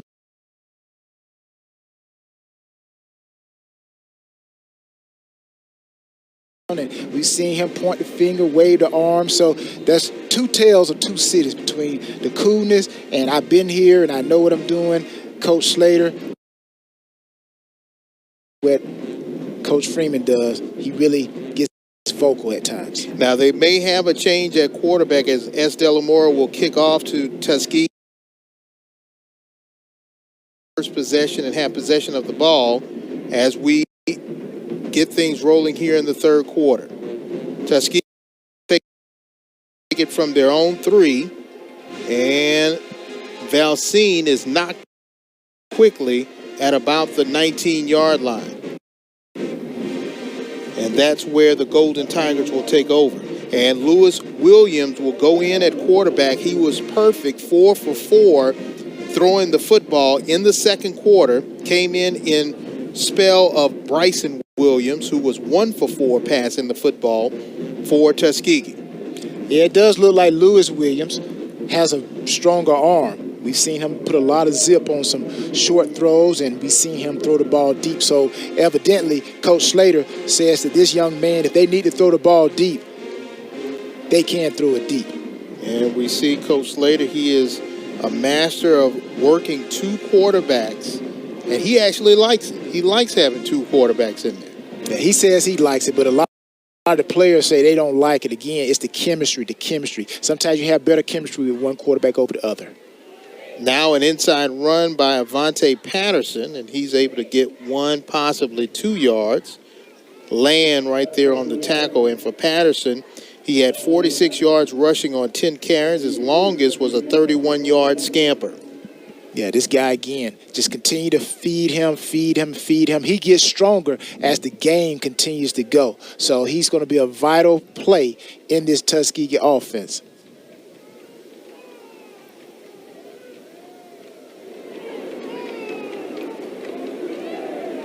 Once again, they're going to try to give to Patterson, but keeping it was Williams' wrong decision because he has dropped down for a loss. Yeah, Norman, number 15, Morehouse had a little blitz on, and Norman, actually number 15, got into the backfield and caused that play to actually be disrupted before it even got started.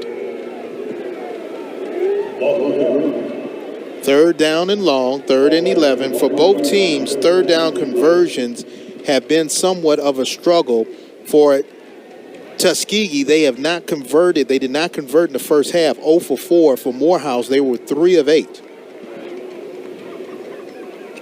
A little bit of motion, checking for man or zone. Williams, this time he's brought down for a sack. And yes, a big play by the defense for the Maroon Tigers. Number 15, Daniel Norman, making a corner blitz and a sack. Again, Norman, we called his name before. This guy's made back-to-back plays so far. So right now, Morehouse defense has come out and made the better adjustments with those 3 plays right there. Got a 3 and out. And actually, their offense is getting an opportunity to let us see what type of changes they made at halftime. Duff on the punt again.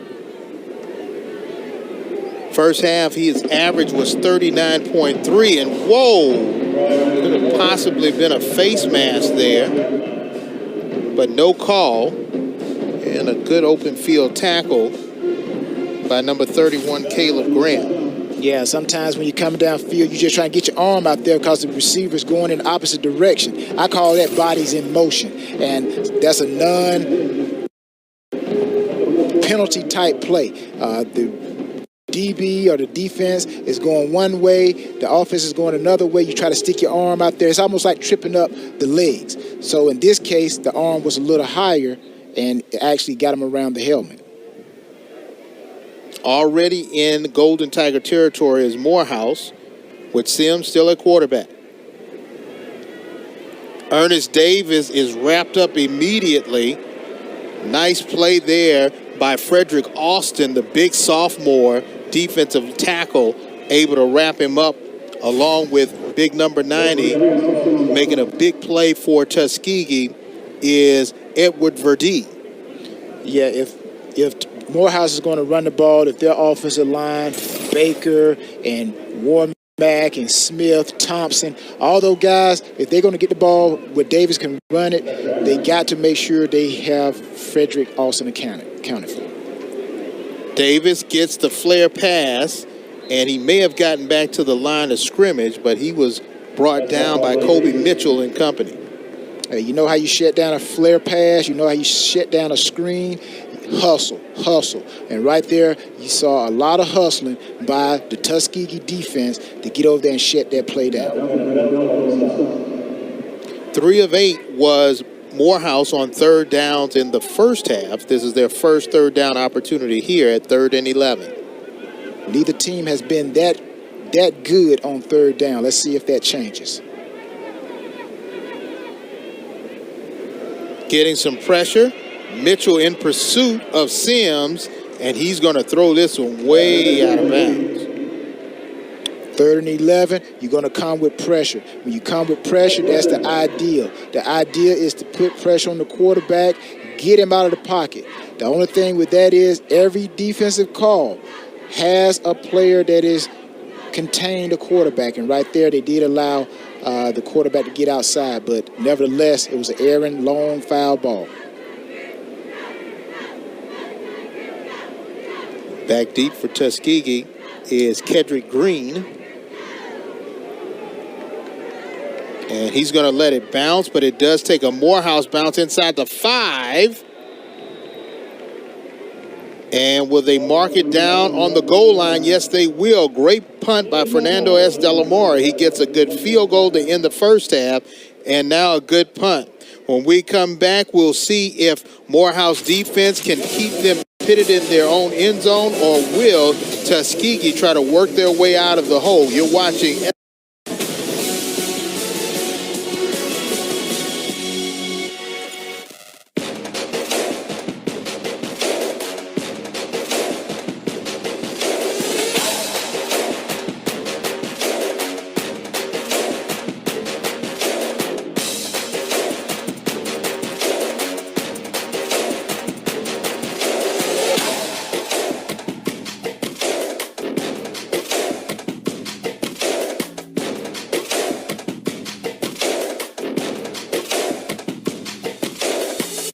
As a global bank, our game plan is to help clients manage their money.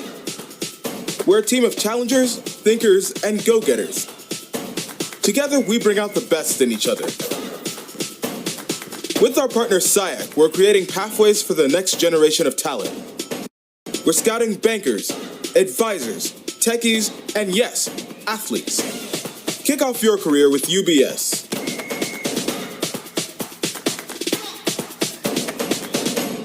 Since 1837, historically black colleges and universities have been fulfilling their purpose to educate and empower. Since 2009, the Home Depot's Retool Your School Campus Improvement Grant Program has also been powered by a purpose to update, upgrade, and uplift HBCU campuses. Today, 44 million votes, $4.1 million, and 147 grants later, we remain inspired by the people, the passion, and the power of HBCUs to continue our purpose. Learn more at retoolyourschools.com.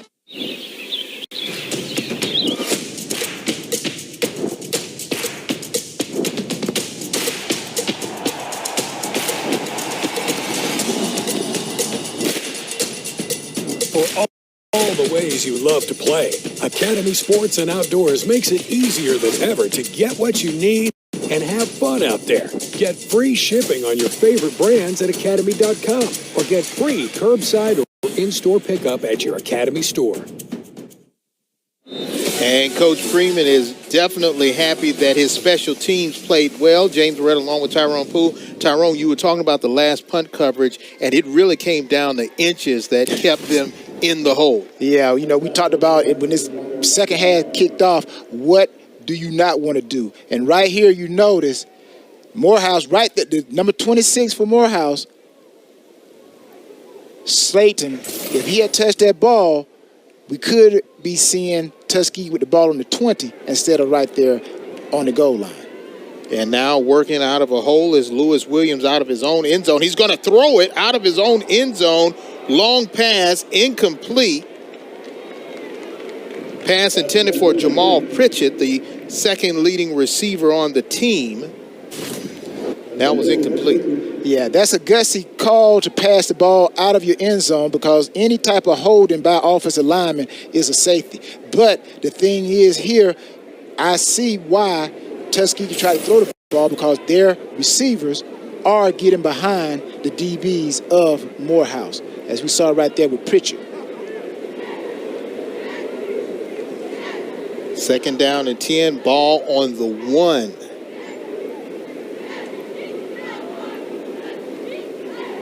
This time they're going to run, and they may have gotten a half a yard or 1 yard on that carry to try to work themselves out of a hole. Let me ask you a question, James. If you're down in this part of you're the head coach, okay? You're down at the goal line. Would you rather have your quarterback up under the center calling running plays, or would you be in the gun calling running plays? Well, you would think logically you would want them underneath center, but if he's more comfortable in the shotgun, you have to put him where he's more comfortable. Well, I just feel like when you're backed up like this, a quarterback sneak is another great call to push yourself forward, to give yourself even more room to throw or pass. Third down and 9. Williams with some time. He's got to work himself out of the end zone, and he does. He gets back to the line of scrimmage, but eventually brought down. I don't know if they'll call that one a sack, but it's very close to it. Again, you see the quarterback take a deep drop. Usually in this situation here, you want to get the ball out fast. Get the ball out fast, flat routes. But here, Tuskegee, longer routes. The quarterback almost got sacked. Very kind of dangerous play call right there for Tuskegee. And another freshman, that was Bradley Johnson, the young man out of Las Vegas, making that play. And now Duff on the punt again. And he gets it out of his own end zone. And it will take a Tuskegee bounce, and it will get to midfield. And right at about the 49-yard line of Morehouse, a good punt for Ryan Duff. He's been a big spark for the defense. But can they hold with Morehouse with the best field position of the third quarter? You're watching SIAC football on ESPN.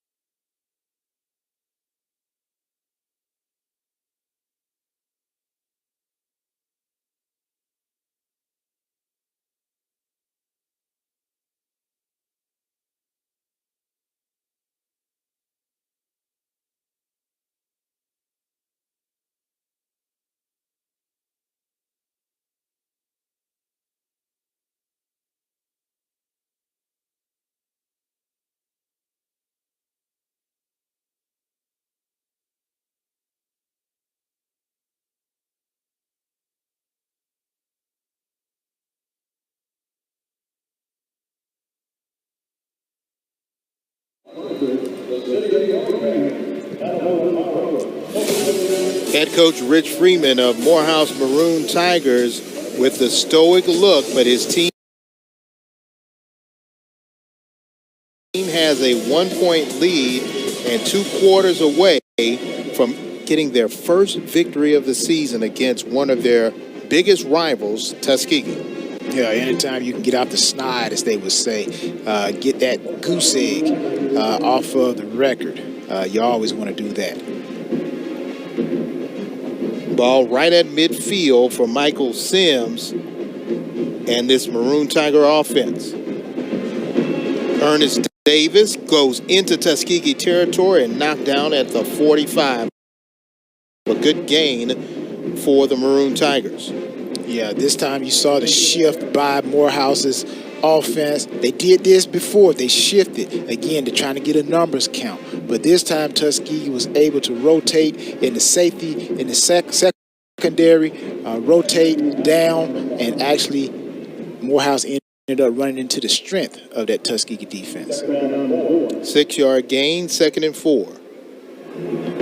Davis again trying to find his way around, but this time he's met by Apollon and company, able to bring him down. Both Apollons in on the tackle, along with Jeremy Dees. Yeah, Dees, Scott, Williams, Hamilton, all the front D linemen, those guys, their job is to stop the run, because football, it starts with the D line and the O line. And we've seen a lot of running in today's game with Morehouse and Tuskegee.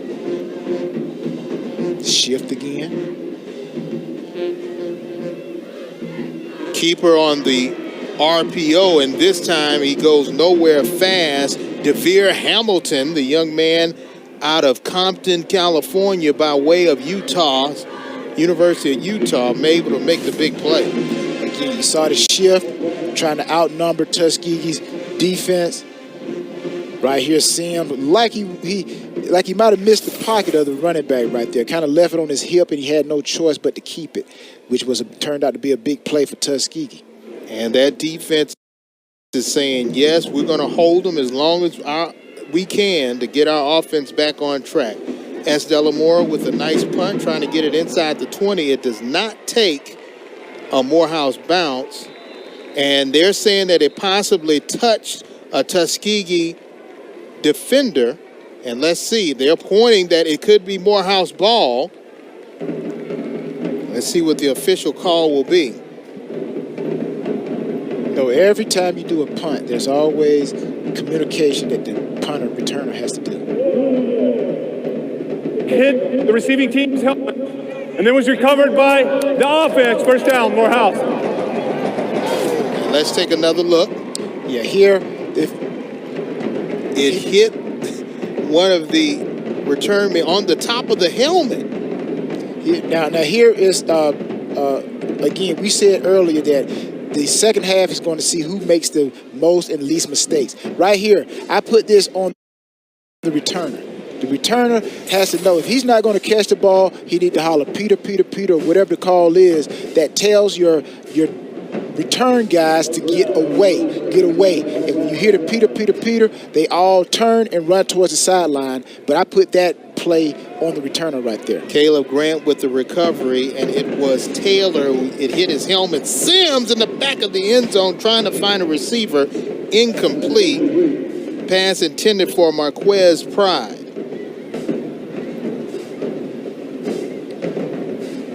Pride like he may have something going on with him right there. But May have got some of that sand that's in the turf in his ear.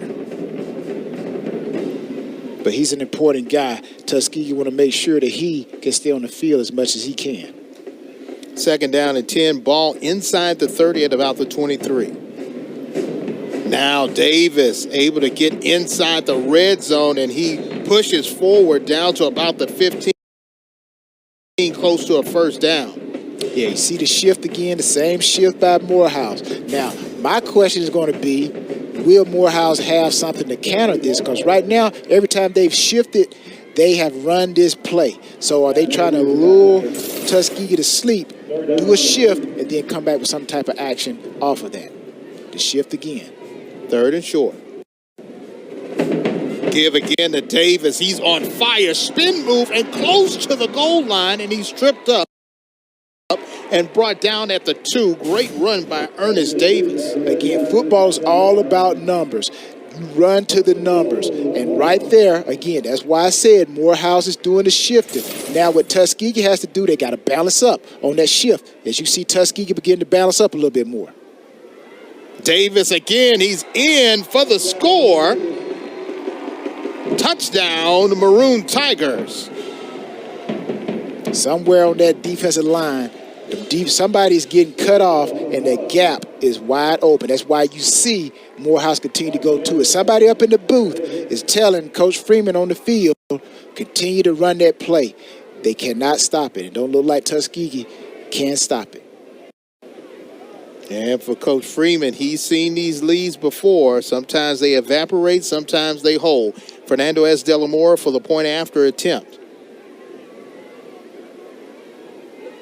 And the kick is up, and the kick is good. 6:37 left to play in the third quarter. Ernest Davis has helped expand the lead, 17-9. Oh, it went right off the head.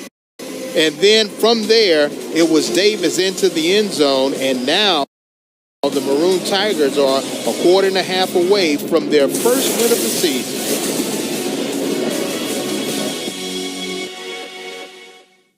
As a global bank, our game plan is to help clients manage their money. We're a team of challengers, thinkers, and go-getters. Together, we bring out the best in each other. With our partner SIAC, we're creating pathways for the next generation of talent. We're scouting bankers, advisors, techies, and yes, athletes. Kick off your career with UBS.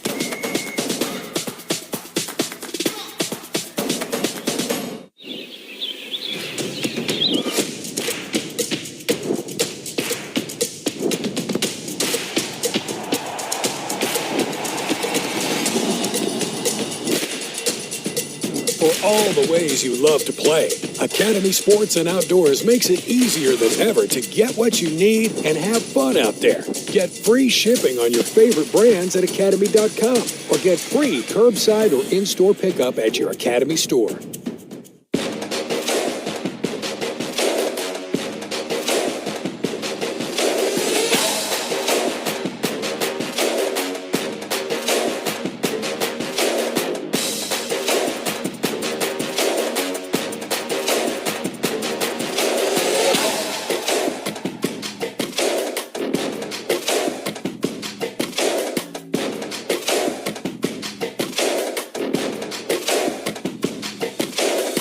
Since 1837, historically black colleges and universities have been fulfilling their purpose to educate and empower. Since 2009, the Home Depot's Retool Your School Campus Improvement Grant Program has also been powered by a purpose to update, upgrade, and uplift HBCU campuses. Today, 44 million votes, $4.1 million, and 147 grants later, we remain inspired by the people, the passion, and the power of HBCUs to continue our purpose. Learn more at retoolyourschools.com.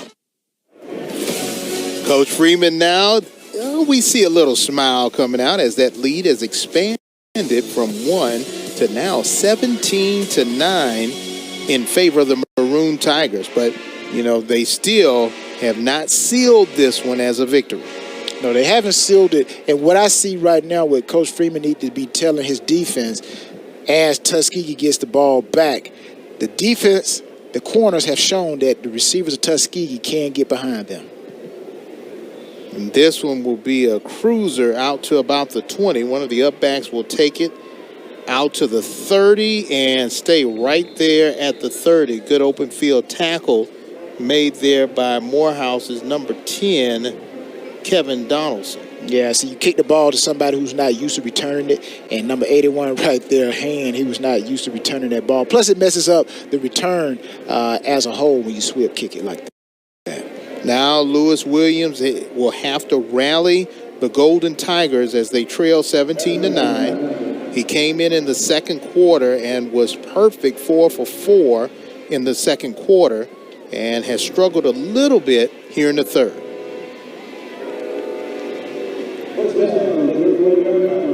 Ball now at the 30-yard line.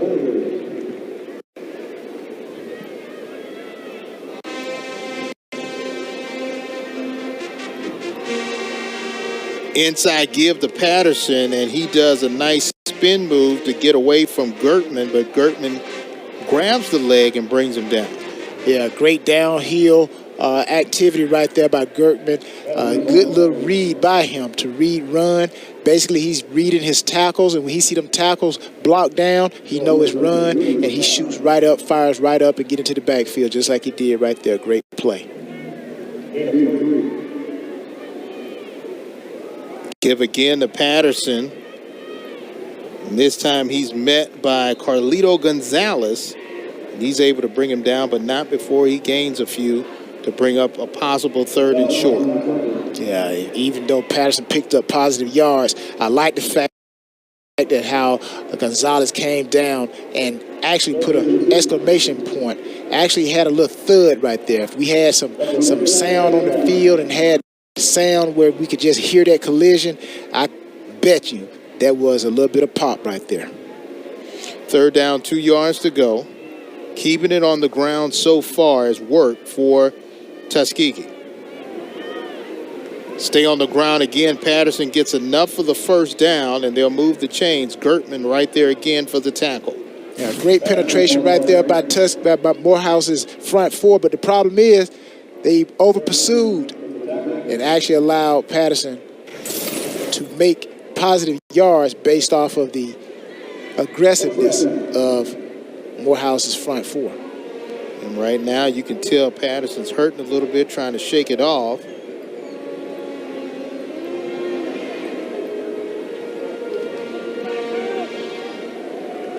This time they give to Taylor, and Taron Taylor able to get into Morehouse territory, and now he's jumping around a little bit. Land was in on the tackle, and now Taylor's going to hop off. Yeah, again, we said he's one of them quick guys. You give it to him, he's quick. He want to get to the tackle and try to get to the sideline. But you got guys like number 41 right there in your screen, Land, who actually may be the cause of that hurt, of that pain.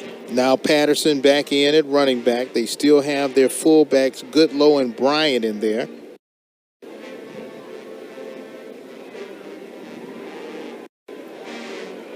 Flare pass is good to Webb, and Webb able to get down to the 40-yard line for Tuskegee.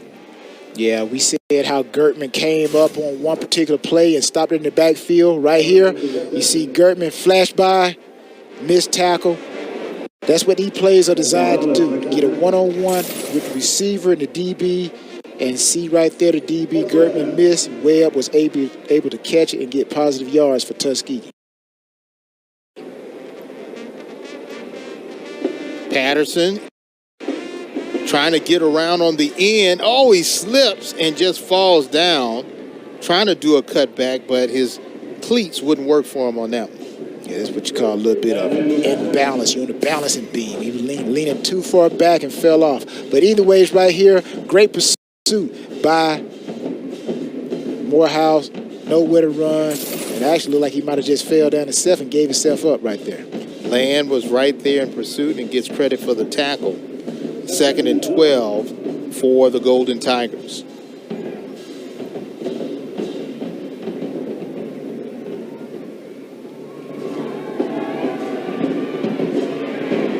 And this time they may get credit for the sack. The ball, looks like the ball possibly went up in the air. Good play there by Zachary Beckton, able to bring down Lewis Williams. Yeah, Morehouse just with a straight 4-man rush right here. 1, 2, 3, 4, 5 actually come with a little bit of blitz there. And actually Beckton was able to do just enough to get Williams to fall down. Great play by Morehouse's defense, bringing a little pressure on that play. And looking at this game, you wouldn't think that Morehouse hadn't won a game all year because they're playing inspired football. 3rd down for Lewis Williams and Tuskegee. I don't think it's the fact. I think it's the classic that actually brings out the best. So I think both teams could be undefeated or haven't lost a game and still we see this intensity. Williams looking for a receiver downfield, and the ball is tipped all over the place and incomplete.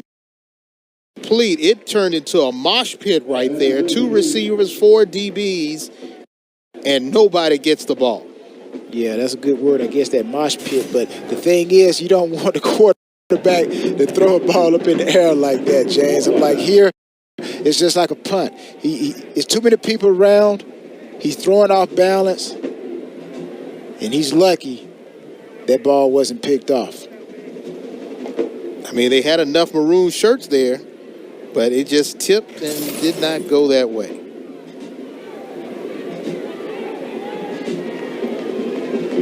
Punting situation, Duff. Try to get it inside the 20 and does. It's going to take a Tuskegee bounce. And yeah, it's going to sit right there. And for Morehouse Maroon Tigers, it has been Ernest Davis who has had the hot hand, and he has been the running back of choice. Yeah, Ernest Davis, you go with the hot hand, and Ernest Davis has been twisting and running between the tackles for Morehouse all night. Young man out of Charlotte, North Carolina, just a freshman, has some years to go as a man of Morehouse. And in that backfield, along with Frank Baylor, remember, Santo Dunn, their senior all-everything, he is out with an injury. If they had him, they would have a 3-headed monster at running back. Now they give to Davis, and once again, he's able to get to the 2nd level of the defense and get a significant gain. Another significant game, but also on that game was a good pop by Tuskegee. So, yes, if you're going to run the ball to get big yards, you at least want to be able to deliver a pop. And like Carl Matthews delivered to Davis on that play. If you're going to make yards, make him pay for every yard he gets. Davis gets out to about the 15. May have gained 1 extra yard on that play. Bring up a 3rd down situation. If you're Morehouse, you want to just pick and choose very carefully. Mix in the run with the pass. The running game is going very well for you. As they say, the run sets up the pass. The pass sets up the run. So right now, Morehouse is running the ball very effectively. Now's the time to come in with a little play action, hit the flat, and pick up good positive yards. And we have a flag.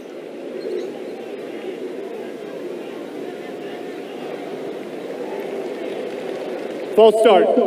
Offense. Number 58. 5-yard penalty. 3rd down. Left guard Aaron Thompson, the young man out of Atlanta, Atlanta by way of Hutchinson Community College called for the infraction.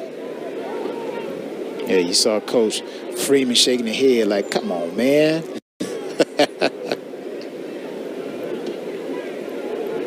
So now it's 3rd and 10. Waning moments of the third quarter.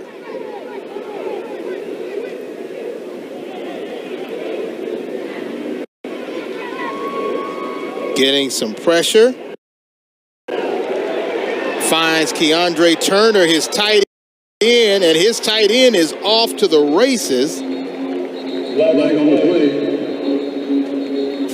Like they might have caught Tuskegee in a blitz, delayed blitz, good read by Sims, continue to let the defensive players get closer and closer.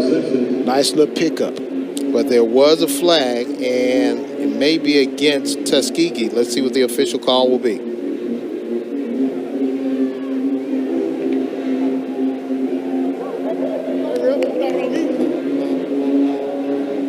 Holding, offense. Number 7, 10-yard penalty from the spot of foul. Repeat, 3rd down. They call it on Delancey Tolliver, and that could have been construed as a pick, correct? If he was holding the defender. But usually when a team blitzes, you're probably going to get outmatched. So when an offensive lineman gets beat, I'm pretty sure they're all taught. Hold if you need to. Do not let a defensive player ever have a direct hit or tackle on the quarterback. We have played 3 complete quarters, and Tuskegee trails Morehouse 17-9. It may have not been how it was drawn up, but right now it has been Morehouse who has gotten all the right bounces, but the fourth quarter yet to be played. Morehouse Tuskegee Classic on ESPN. Stay tuned.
It's been a minute since Morehouse can say they beat Tuskegee in the Tuskegee Morehouse Classic, but for Coach Freeman and the Maroon Tigers, they're 1 quarter away from hoisting up that trophy. Had some movement here as we start the fourth quarter. James Redder along with Tyrone Poole. Let's see what the official call will be. False start. Offense. Number 44, 5-yard penalty. Remains third down. Tight end Corey Fleming called for that. Yeah, again, we've seen Morehouse, as the old adage goes, shoot themselves in the foot. Penalties after penalties after penalties. And this is what Morehouse cannot do. If they continue to do this, they're going to push themselves back and end up punting from their end zone, which would give Morehouse great field position, and this game can quickly be closer than what it is. Starting the fourth quarter on now 3rd and 12 rather than 3rd and short.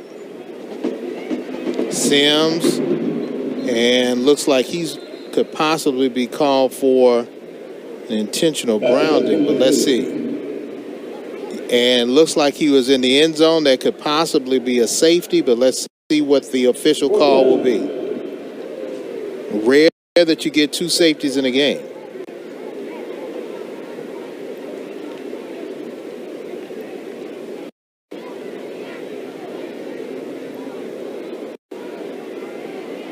And looks like they're not going to call that. And it'll be a punt situation for S. Delamora out of his own end zone. Good snap and kick.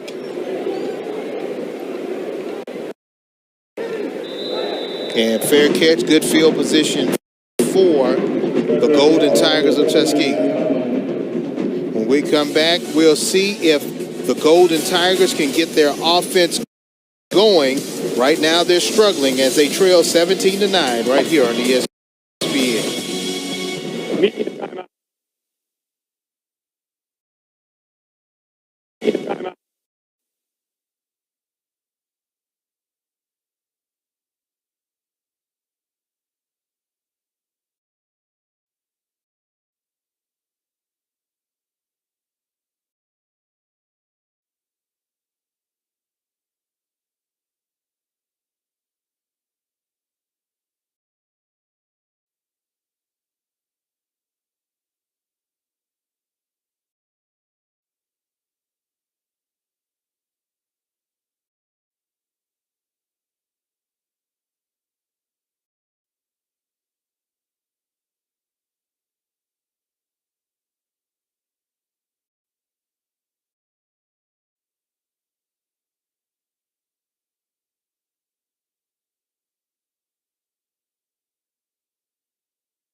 And head coach Willie Slater definitely not happy right now as his team trails 17-9 here at the Tuskegee Morehouse Classic at Legion Field in Birmingham. James Red along with Tyrone Poole.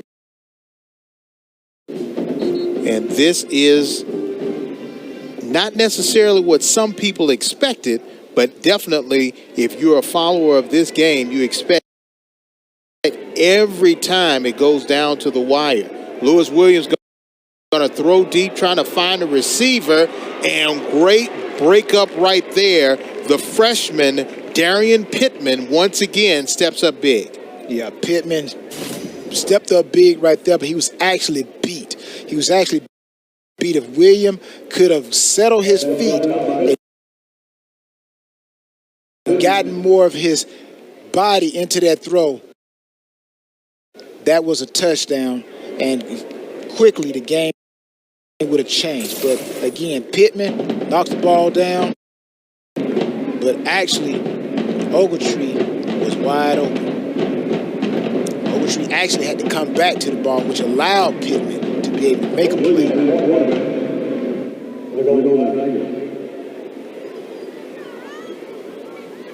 Williams with time. Now he's getting some pressure on the backside. He's going to throw long again and incomplete. This time, Armani Maddox could have been the closest person to the ball with an opportunity possibly for an interception. Yeah, again, coach has to calm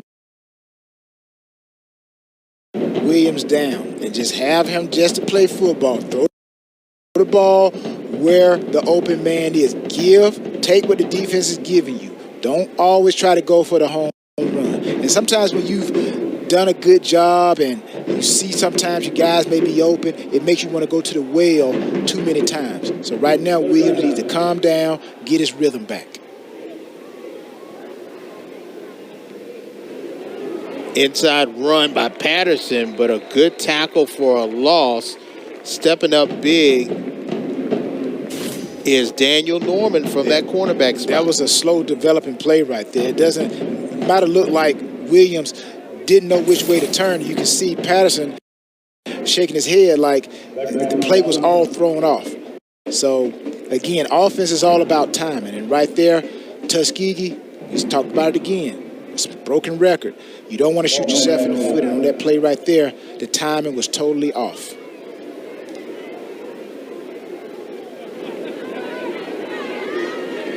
Duff to punt and Pride back to return for Morehouse. And wow, he almost dropped that one.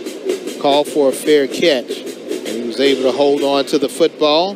13 minutes, 42 seconds left. Can Sims hold on as a senior and walk away with a big classic win?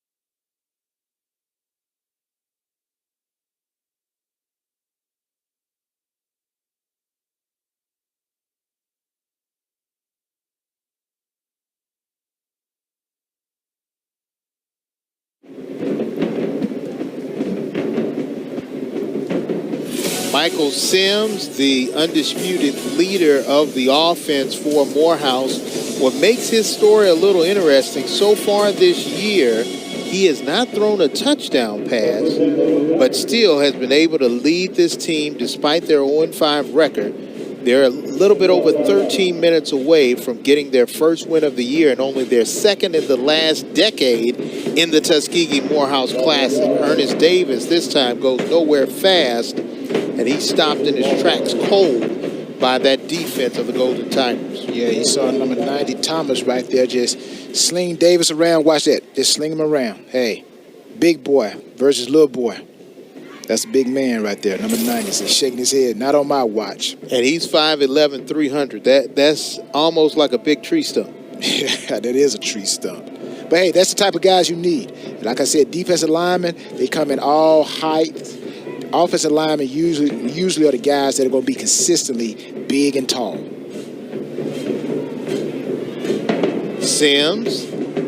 Oh, this time he shortchanged his intended receiver. Just a little short for Keandre Turner. He seems to have one off his back foot again. These quarterbacks, what they got to do, they got to take their time, go through the actual progression, starting from the feet up. Make sure your feet are settled.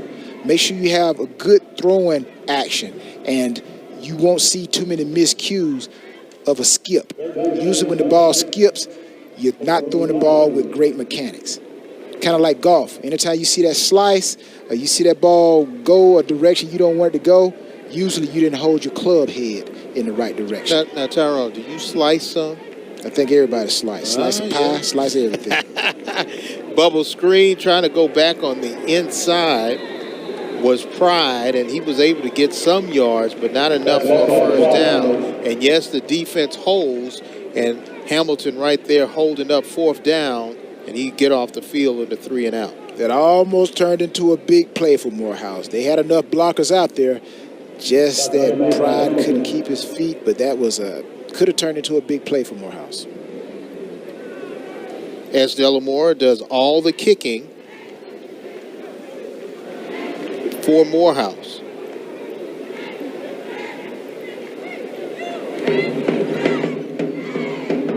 He kicks this one deep. Fair catch called by Valcine. And now it'll be Tuskegee taken up, but the defense for Morehouse, outstanding, Tyrone. Yeah, interception, good first quick game read right there, putting pressure on Williams. He goes down, flushes him out. William goes down, the ball comes out. Great play, even though you're beat, when luck is on your side, you can get beat and still be able to get back in position and make plays. And now for Freeman, the clock is slowly but surely not moving fast enough for him, I know. But this is where, again, you get offensively, you want to take up as much time. When Morehouse has the ball, they want to take up as much time. Tuskegee, on the other hand, they still want to try to act quickly. Avante Patterson able to get some positive yards before he's brought down by Zachary Becton. And you're going to see Tuskegee, they're not going to deviate away from what they're doing. I'm pretty sure a lot of fans are saying, okay, hey, it's 17-9 with 11:48. We need to do something else. Well, it's still enough time to where Patterson could break off a good run, play action. We've already seen that Tuskegee receivers can get behind Morehouse's defensive back. So I don't see no reason for Tuskegee to change up the game plan. Lewis Williams still has the ball. The quarterback still has it. He throws. Catch made. Jamal Pritchett into the end zone. Touchdown, Tuskegee. And they're right back in this ball game. Great play fake and a throw for the score. As I said, Tuskegee stayed within the game plan. The play fake was so good, it even lost our camera people. But it didn't lose William on what he was supposed to do with that ball. Throws it deep. Great catch. Touchdown and score by Pritchett. Tuskegee back in it. Now with the point after attempt, they can cut it to 1. If they go for 2, they can tie it all up. And this is a great call. You know, you go for it, you tie it up. Because if you miss it, then you still have an opportunity later in the game, if it comes down to it, to kick a field goal, and you still can win it 18-17. But here, if you go for 2, you make it, it's 17-17. If nobody score for the remainder of the game, then it goes into overtime. So I think it's a pretty good call to go for 2 here. But Lewis Williams does not like what he was looking at, and he calls a timeout. With 11:18 to go, and they're going for 2. 2 here will bring it all tied up at 17, and as they say, we got a brand new ball game once that happens. Now, if you're Tuskegee, you're happy. If you're Morehouse, you're kind of worried right here. Not only the players, but the alumni, the fans, because you gave up a big play quickly. So I'm kind of nervous if I'm the defensive coordinator for the Morehouse Tigers, because what defense are you going to call that can help protect your secondary? The only way you can protect your secondary is to get great push by your defensive linemen. If you send a blitz, then that means your DBs have to be one-on-one. So Rich Freeman got a lot to think about with these 11 minutes left in this game. What type of defense? Now, a good way he can help his defense is his offense to run the ball and run a lot of time off of that clock. And for Lewis Williams, his 3rd touchdown of the season. And it came at the right time. But can he get his first 2-point conversion of the season?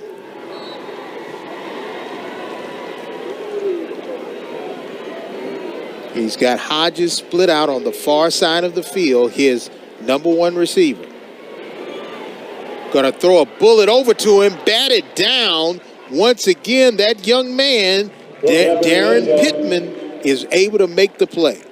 Two things. 11-18 left in the ball game. When we come back, we'll see if the Golden Tigers can continue their offensive ways, because they're on the upward momentum right here. They trail by 2 on ESPN.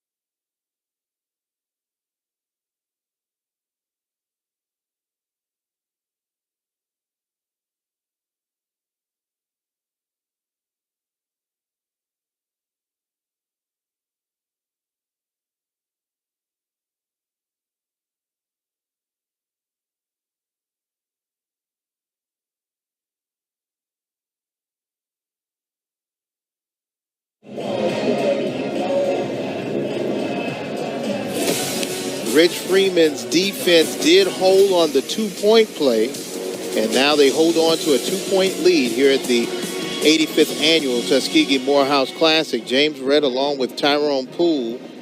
This game has definitely been in the balance. Kickers have been very important, as we see Arnez Husky will kick for the Golden Tigers. And back deep for Morehouse is Marquez Pride.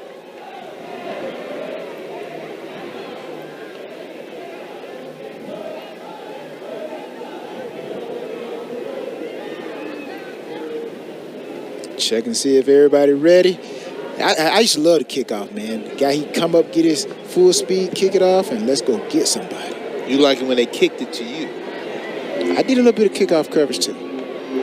Marquez Pride, and he's able to get out to about the 33-yard line. Tackle made there by Garrison Hand, reserve wide out. Able to make the play. They call the kickoff the Pride team. It's a Pride team. You got to have pride to want to go down there and hit somebody. And with the tackle. And now for Michael Sims, still in search of his first touchdown pass of the season. Ball at the 34-yard line, first down, Morehouse. This is an important drive for Morehouse's offense. They need to eat up as much of this clock as they can.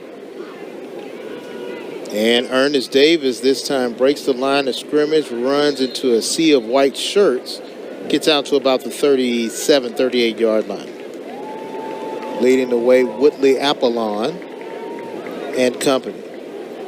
You know, the most important downs on a football, during a football game, is first down and third down. First down is important because you don't, as a defense, you don't want the offense to pick up no yards, which makes it easy for you to understand what they're going to do on second down. If they don't do anything on second down, meaning they usually try to pass the ball on second down, and if you can stop them on second, it gives them a third and long. So first down is very important.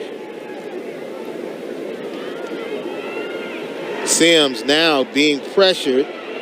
He's going to try to run it, and this time he goes nowhere fast, quickly wrapped up by Woodley Apollon, that outside linebacker out of Canada.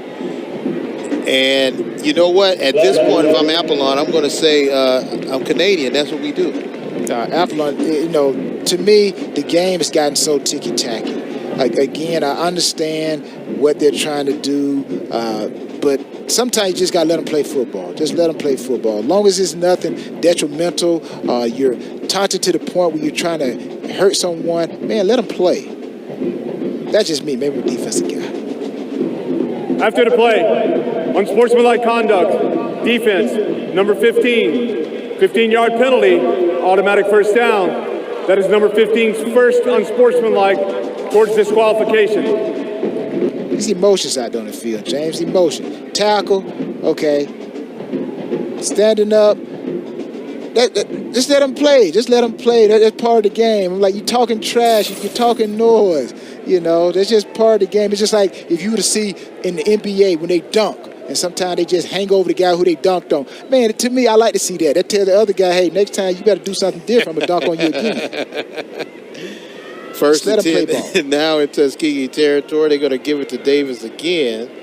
And he's going to go down, but not before he gains about 2. I understand exactly where you're coming from, but they want to keep player safety and sportsmanship at the highest level. I can do it laughing what you just said, James. I'll leave it right there.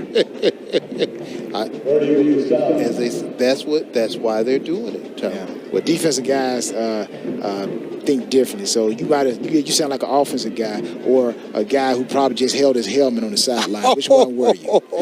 I was a defensive guy. Oh, my goodness. And you talking like that, I held my James? helmet on the sidelines. Come on. I'm messing with you. Sims. I would have at least had it on my head. And that ball intended for Tolliver, but incomplete. And some of the fans want a pass interference. Antonio Keenan Jr. was right there, but they threw the flag very, very late. Let's see what the call is.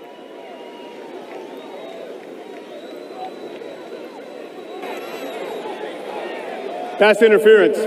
Defense, number 1, 15-yard penalty, automatic, first down. And that's a freshman in Keenan Jr. Yeah, you know, here's the other thing, too. You know, never hold your hands up.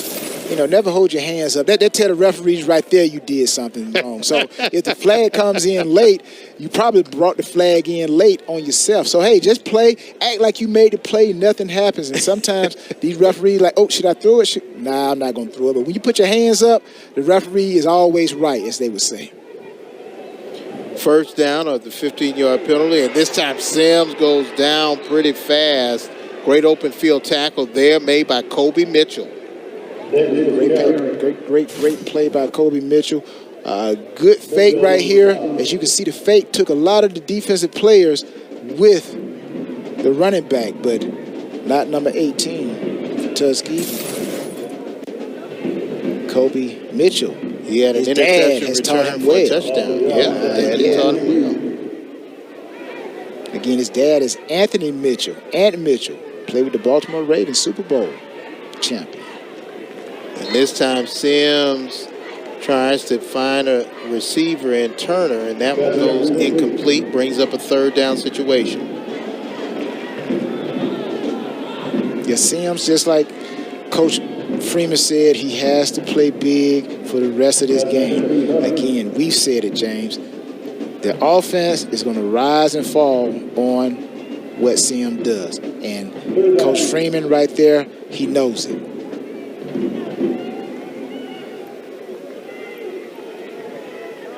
Third and long.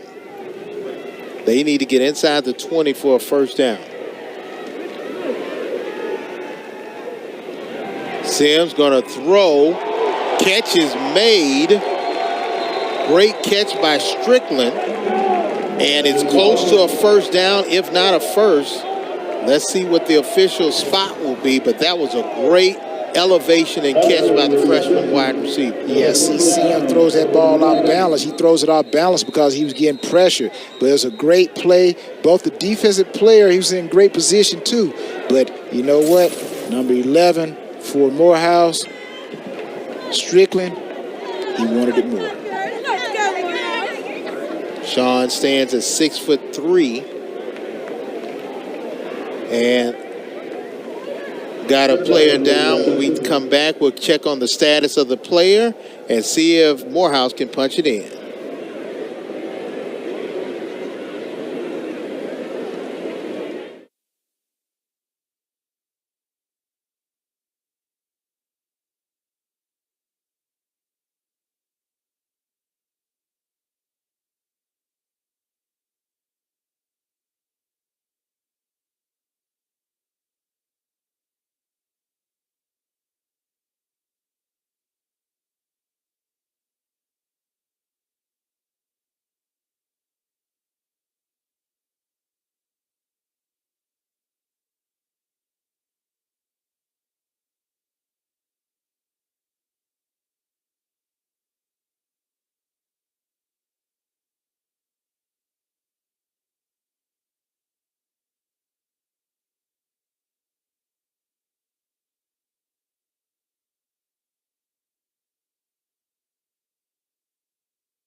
Michael Sims, the senior out of Detroit, Michigan, trying to get Morehouse over the hump. 1st and 10 now, ball on the 13-yard line.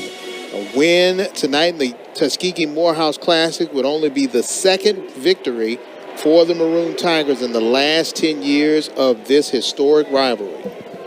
If you're Morehouse here, James, you want to get a touchdown. Give to Ernest, and Ernest is hit immediately at the line of scrimmage, and he may have lost a yard on that one. I think a touchdown here can almost give Morehouse a little bit of strength that they could win this game. A field goal, actually, I think you tell Tuskegee that the game is in their hand. And the way they've been throwing the ball and getting behind these secondary players for Morehouse, I hate to say it, you can't say that a 20-15 lead is protected. Sims, quick pass into the end zone, touchdown for Corey Fleming, the tight end. His first touchdown of the year and the first touchdown of the season for Michael Sims. Yeah, you can see the fans out there. They got to put their hands over the kid's mouth because everybody don't like that touchdown right there by Morehouse. But actually, this is good for Morehouse because this actually gives them an opportunity to go up by 9. And even if Tuskegee comes back and make a touchdown, they go for 2, it's still they're behind 23-24, assuming that this extra point is made. S. Delamora, point after attempt is good. He remains perfect on PATs. And for Corey Fleming, he gets his first touchdown reception of the year, the sophomore out of Clarksburg, Tennessee. Yeah, this fooled everybody here. No, really not a real good fake, but you know what? Somewhere there was a breakdown in that zone defense by Tuskegee. Touchdown by Morehouse. This is what they needed, a touchdown. They got it. Big play. Now they're up by 9 points. Oh, and he gets a little shake there in the end zone. Yeah, a little shimmy at the end. Now, what was the flag on that? They should have thrown the flag on that. Isn't that taunting right there? I'm just saying. That it's a judgment call. Yeah, exactly. I don't know if they call those a lot on offensive players, Tyrone. I think that's your biggest gripe. Now, my biggest gripe, just be equal. Be equal. And, I mean, the biggest thing is, Tyrone, you're always going for the defense first. No, I'm going for good football, period, overall. But, again, I am a defensive player. I'm a defensive-minded guy. So even if I became a head coach, I would be a defensive-minded head coach.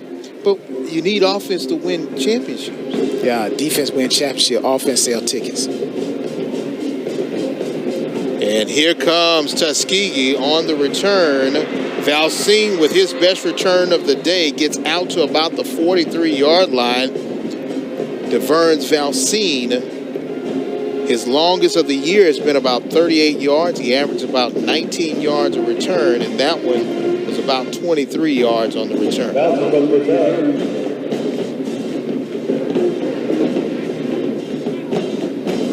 And now for Coach Freeman, his defense has to hold. 7 minutes, 20 seconds left. 24-15 is your score. Now, if you're Morehouse defense, this is another crucial possession, offensively, defensively. Morehouse, you want to get a 3 and out. If you can get a 3 and out here, that would be big because now you can run more time off the clock and limit what Tuskegee has to operate with. And this time, wow, he throws it, and it looks like it's a fumble, and it could be Morehouse's football because it bounced around, and they're still fighting for the football, pushing and shoving going on. The word is right there, and he's saying, hey, I got the football. Yeah, this is the time right here. Hey, don't get caught up in nothing. Right now, Tuskegee players are upset. We're in control of Morehouse. So get your guys, when you see them getting into a tussle, altercation, pull them back. Get them out. It was a fumble. Let's check it out here. By the defense, first down, Morehouse. Defense gets it, knocks it away. Yes, knocked it away. Morehouse jumped on it. This is what Morehouse needs. Now, Morehouse, what they need to do, they're already in scoring range. They need to milk that clock. They need to go into their 4-minute offense right now with 7 minutes left on the game. Take as much time. Start with a run. Don't try to throw the ball.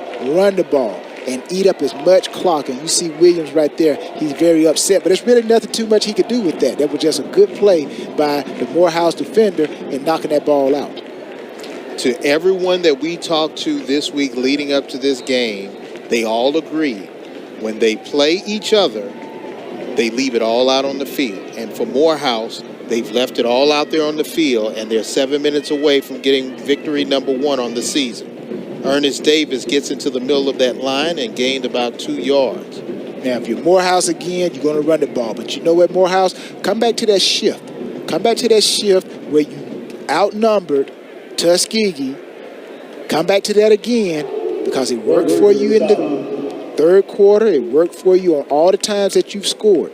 Come back and see, has Tuskegee fixed their defense to match up with that personnel and that shift. Make them stop you. Kind of like what Steve Spurrier said. It's their job to stop them from scoring. When they actually tell Steve Spurrier why he loves to run and score up on people. Another inside run by Davis. He gets down to the 30-yard line, bring up a third down situation for the Maroon Tigers. Again, if you're Morehouse, you tear the quarterback. Do not snap that ball until there's about 3 seconds left on that clock. Milk this clock as much as you can. But at the same time, you got to be picking up yards. This is a good, manageable 3rd and 7. Good, manageable 3rd and 7. But if they can convert this 3rd down, I think you could probably give this victory to Morehouse. But this is a very important 3rd and 7 right here for Tuskegee.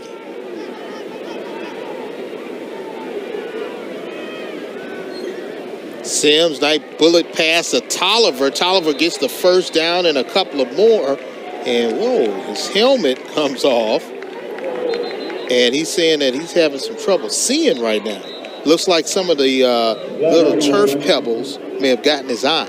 Yeah, those rubber granules, you know, those are grinded up tires that they put between that synthetic turf to actually give it that bounce and give it that softness. And sometimes things pop up off the ground when you hit it. Oh, yes. It looks like the defender grabbed him right there on the helmet. That's Zakia McMillan. Yeah, sometimes when that helmet comes off the wrong way, it's twisted, which is not, it's only made to come on one way. And when you get that helmet twisted, you get that chin pad and it rubs across your eyes, and that could be kind of painful. So that helmet, like I said, is made for one way to come on and one way to go off. Even sometimes when you put a helmet on, you see the guys put their fingers in between the ear hole, and you have to pull that helmet apart and then pull it off. After the play, personal foul, unnecessary roughness, defense, number 6. Penalties half the distance to the goal line, automatic, first down. And the official saw that he grabbed that helmet. And automatic first down puts Morehouse in a much better situation to score. Very much good situation.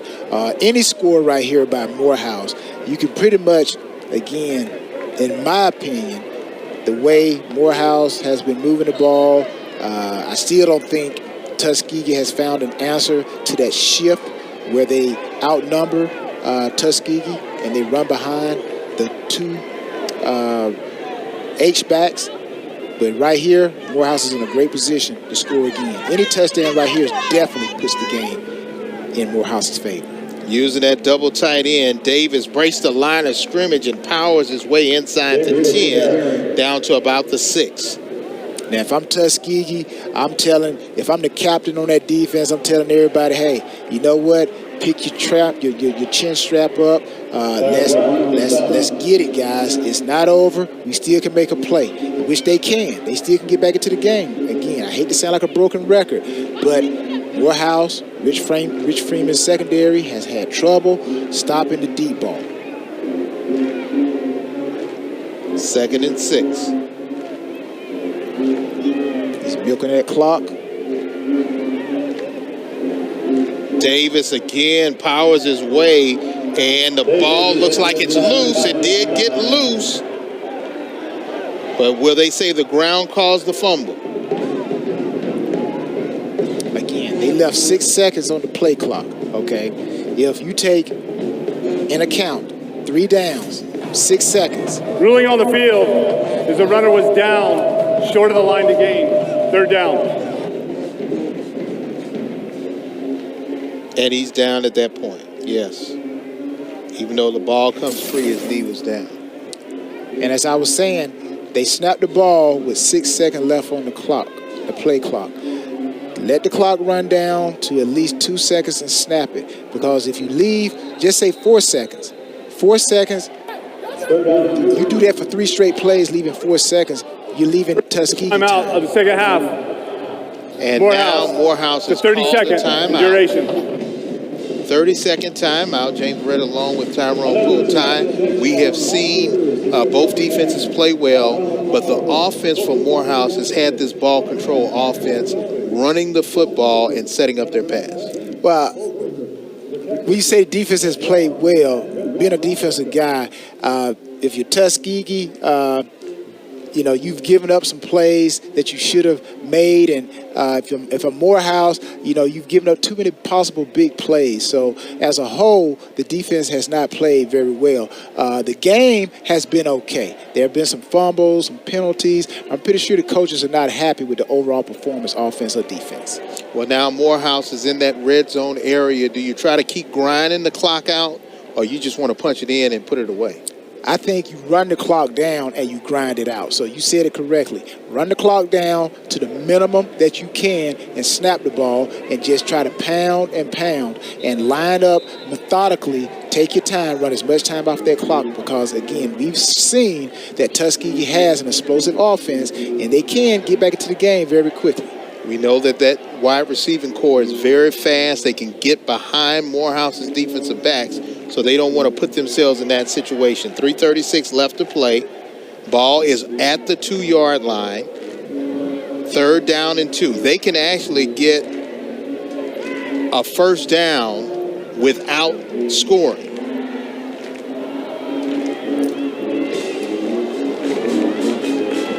And does he get in? No. Looks like he was turned away. At the half-yard line was Ernest Davis. Great play by Tuskegee defense. Let's see what happened here. They line back up in the formation I talked about. But this time, number 3, actually right there, does a great job, number 3, for Morehouse. Got to give him credit. That is linebacker Matthew III. Great play. And then the rest of the guys, 45 right there, comes back in and helps out to turn and deny that touchdown. So great play by Brown, number 45 right there. But they still got the first down, but they're not in the end zone, even though they got the first down. Anything can happen here. I still believe you bring the quarterback and put him up under center here. Give to Davis, and he's going to lose a few. And he'll go all the way back to the 4-yard line. Good penetration there by the Golden Tiger defense. With that quarterback up under the center, you give the other option of the quarterback sneak. And I think the quarterback sneak, when you're that close to the goal line, you have to put the quarterback up under the center. The snap, he is in his hand, he falls forward. But when you're in the gun, you actually take more time for the play to develop. And like we saw right there, you give the defensive line an opportunity to get into the backfield. And now Morehouse lost yards. 2nd and goal, ball now on the 3. And into the end zone is Ernest Davis, almost untouched. Touchdown, Morehouse. Touchdown, Maroon Tigers. Now the lead expands to 15. Good off-tackle play here. Hey, Davis just cuts back. Again, good wash. The Tuskegee defensive line gets washed down. Nobody there to even attempt to put a hand on Davis right there. Looks like Ernest Davis' hand is giving him a little problem. Point after attempt by S. Delamora is good. 16-point lead, 31-10. 15 in favor of Morehouse, looking for their first victory of the year with a little bit over 2 minutes left to play. And for the Golden Tigers, they have to kick it into overdrive now.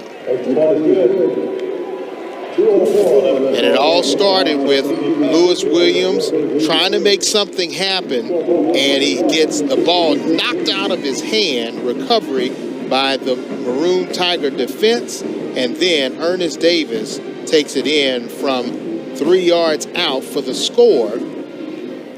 Nice and easy. Offensive line does a great job of pushing forward, and now they have a 16-point lead.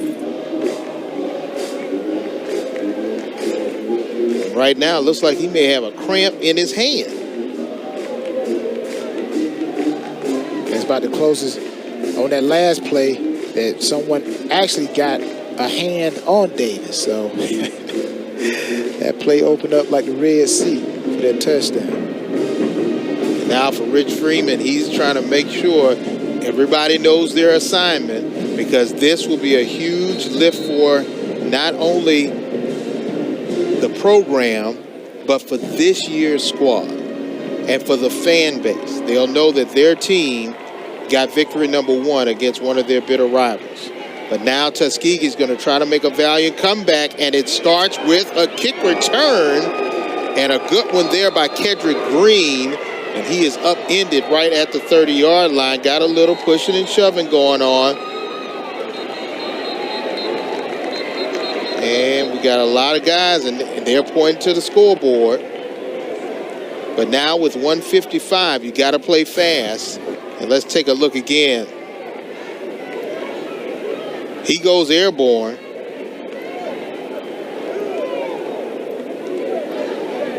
And he flips that leg up, and then that's when everybody starts, as they say, talking a little bit. Now, see, that part of the game is what I mean it's not called for.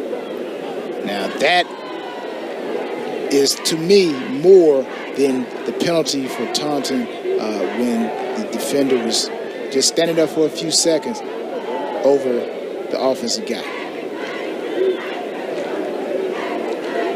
Pressure coming. Williams throws, incomplete. Good defense there by Armani Maddox. And this is usually the part of the game. You're up 31-15. The secondary is looking for that INT because you know that they're going to throw it. They're going to throw the ball. You just sit back, loose defense, let them catch all that stuff underneath. Tackle the catch. So at this point, Morehouse is saying we will give up time and yards, but no big play. We give up yards for time. Applying some pressure, and this time behind the intended receiver, incomplete. Morehouse was kind of lucky on that play. They brought heat. They brought a blitz, and the blitz actually made Williams throw that ball a little bit faster than he wanted to. So, hey, let's give the defensive coordinators and defensive players credit on that play right there. They did force Williams to throw a pass, but if he could have just stood his ground a little bit longer, take that lick, but make sure your mechanics are correct, and that would have been a completed pass. 3rd down and 10. And this time Williams gets hit, sandwiched, right at about the 31-yard line, and an exuberant Tyler Hunter there to make the tackle. Yeah, he put up that Omega Sci-Fi sign, didn't he? Q-Dogs. But again, force Williams out of the pocket. Comes up, make a tackle. That's a Q-Dog right there. Oof. When they bark, oof, oof. You are any type of fraternity, James? I graduated. I could tell. So James was no fraternity. They tried to get me to become a Q. Well, my last year was at Fort Valley. That's how I know those fraternity signs. 4th down and 6. Williams trying to keep it alive. Finds a receiver into Morehouse territory. 1st down and more. Great catch there by Keon Webb. Again, Tuskegee able to throw the ball deep. But at this moment in time, Morehouse is saying we will give up the big play for time. 43 seconds and counting, and the 2-minute offense working pretty good for the Golden Tigers. But is it too little too late? Williams now going to run it and get out of bounds right at about the 20. Yeah, at this point in time, all routes by Tuskegee is to be thrown to the sideline to try to stop the clock. Again, 30 seconds. The reason why I say that is they only got 2 timeouts left. You probably want to save those timeouts for defense, but a little bit too late. I don't even think they can save themselves with 2 timeouts. Even if they do score here, it's going to be very tough because they only have 2 timeouts, and Morehouse will have at least 4 downs to run the ball and run time off the clock. 30 seconds left. Lewis Williams trying to find somebody open, and he gets pushed out of bounds.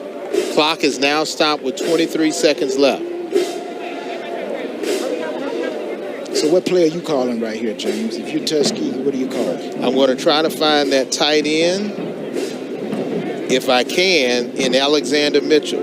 You found him before, and you got into the end zone. That's the one person that they're not going to key in on. What route is he running? What route you going to give him?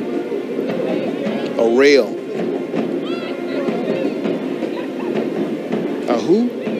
Run a rail route. A rail route? Up the hash? Mm-hmm. Up the hash, run a vertical? Yep. Yeah, I agree with you. At this point, Tuskegee just need to run 4 verticals straight up the field.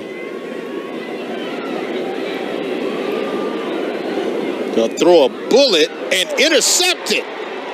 Morehouse has the ball. Maddox with his 3rd interception of the season, and now he takes it all the way back to the 35-yard line, and that will do it. And Armani Maddox has the football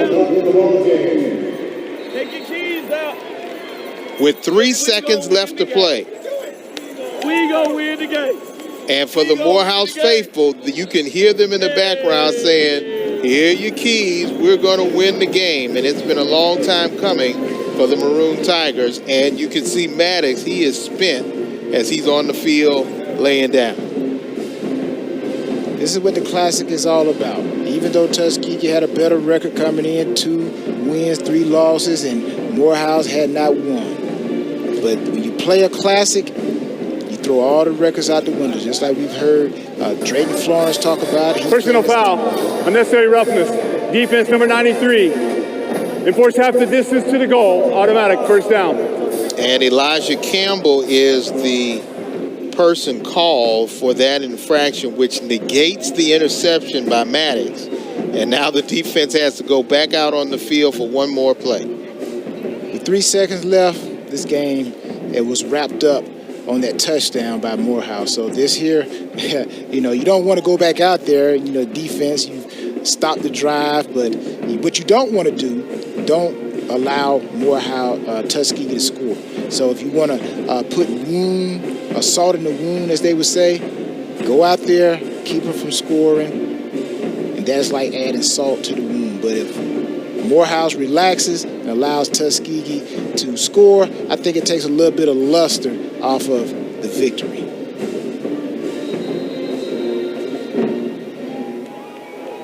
Looks like Tuskegee will call a timeout. Second charge timeout of the half. Tuskegee. 3 seconds left. Now, you know, it may be impossible to come back from this one, but it could be something to help this young quarterback if he can get a touchdown under his belt. Yeah, help Williams, but also Bryson Williams. You know, actually 2 Williams here. Like we talked about, Coach Slater, he likes, you know, playing multiple quarterbacks, and he's not too much caught up with just starting one guy. So you got both Williams. You got Lewis Williams that we see right here, but also you have Bryson Williams, who we saw earlier in the game. So Tuskegee has 2 quarterbacks, and whichever one they decide to go on, I think the offense should be built around that person.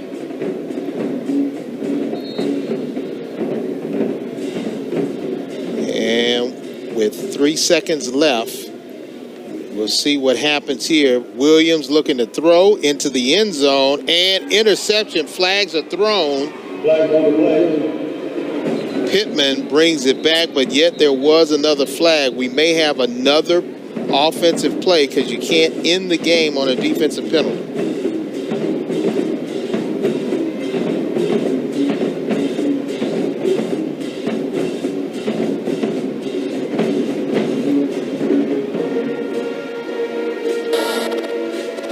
Pass interference. Defense. Number 6. Automatic first down. So right now, Untimed down. an untimed down, and the defense has got to go back on the field one more time, Tyrone. Yeah, you know, the game should have been over a long time ago, but I guess Morehouse just want to continue to try to add salt to that wound, showing Tuskegee, we're going to give you an opportunity. We're ready to go, but we're going to continue to toy with you, and we're going to show you that we can stop you. So maybe that's what they're thinking, but I don't think that's what they're thinking. Again, plays happen. Like you said, James, you alluded to, you can't end the game on a defensive penalty. So, again, if you're Morehouse, step up to the plate, stop Tuskegee again, but you actually made it a little bit tougher for yourself because you're giving them more, you're getting them closer actually to the goal line. But it'll be big, again, emotionally for Morehouse to stop Tuskegee right here. Williams looking into the end zone, and incomplete. The final offensive play for the Golden Tigers, and the celebration begins for the Maroon Tigers of Morehouse as the Tigers of Tuskegee fall to 2-4, and for the Maroon Tigers of Morehouse College, they get their first victory of the season. Sportsmanship paramount in every game, especially when you're going up against your rival in the Tuskegee Morehouse Classic. Everybody's shaking hands.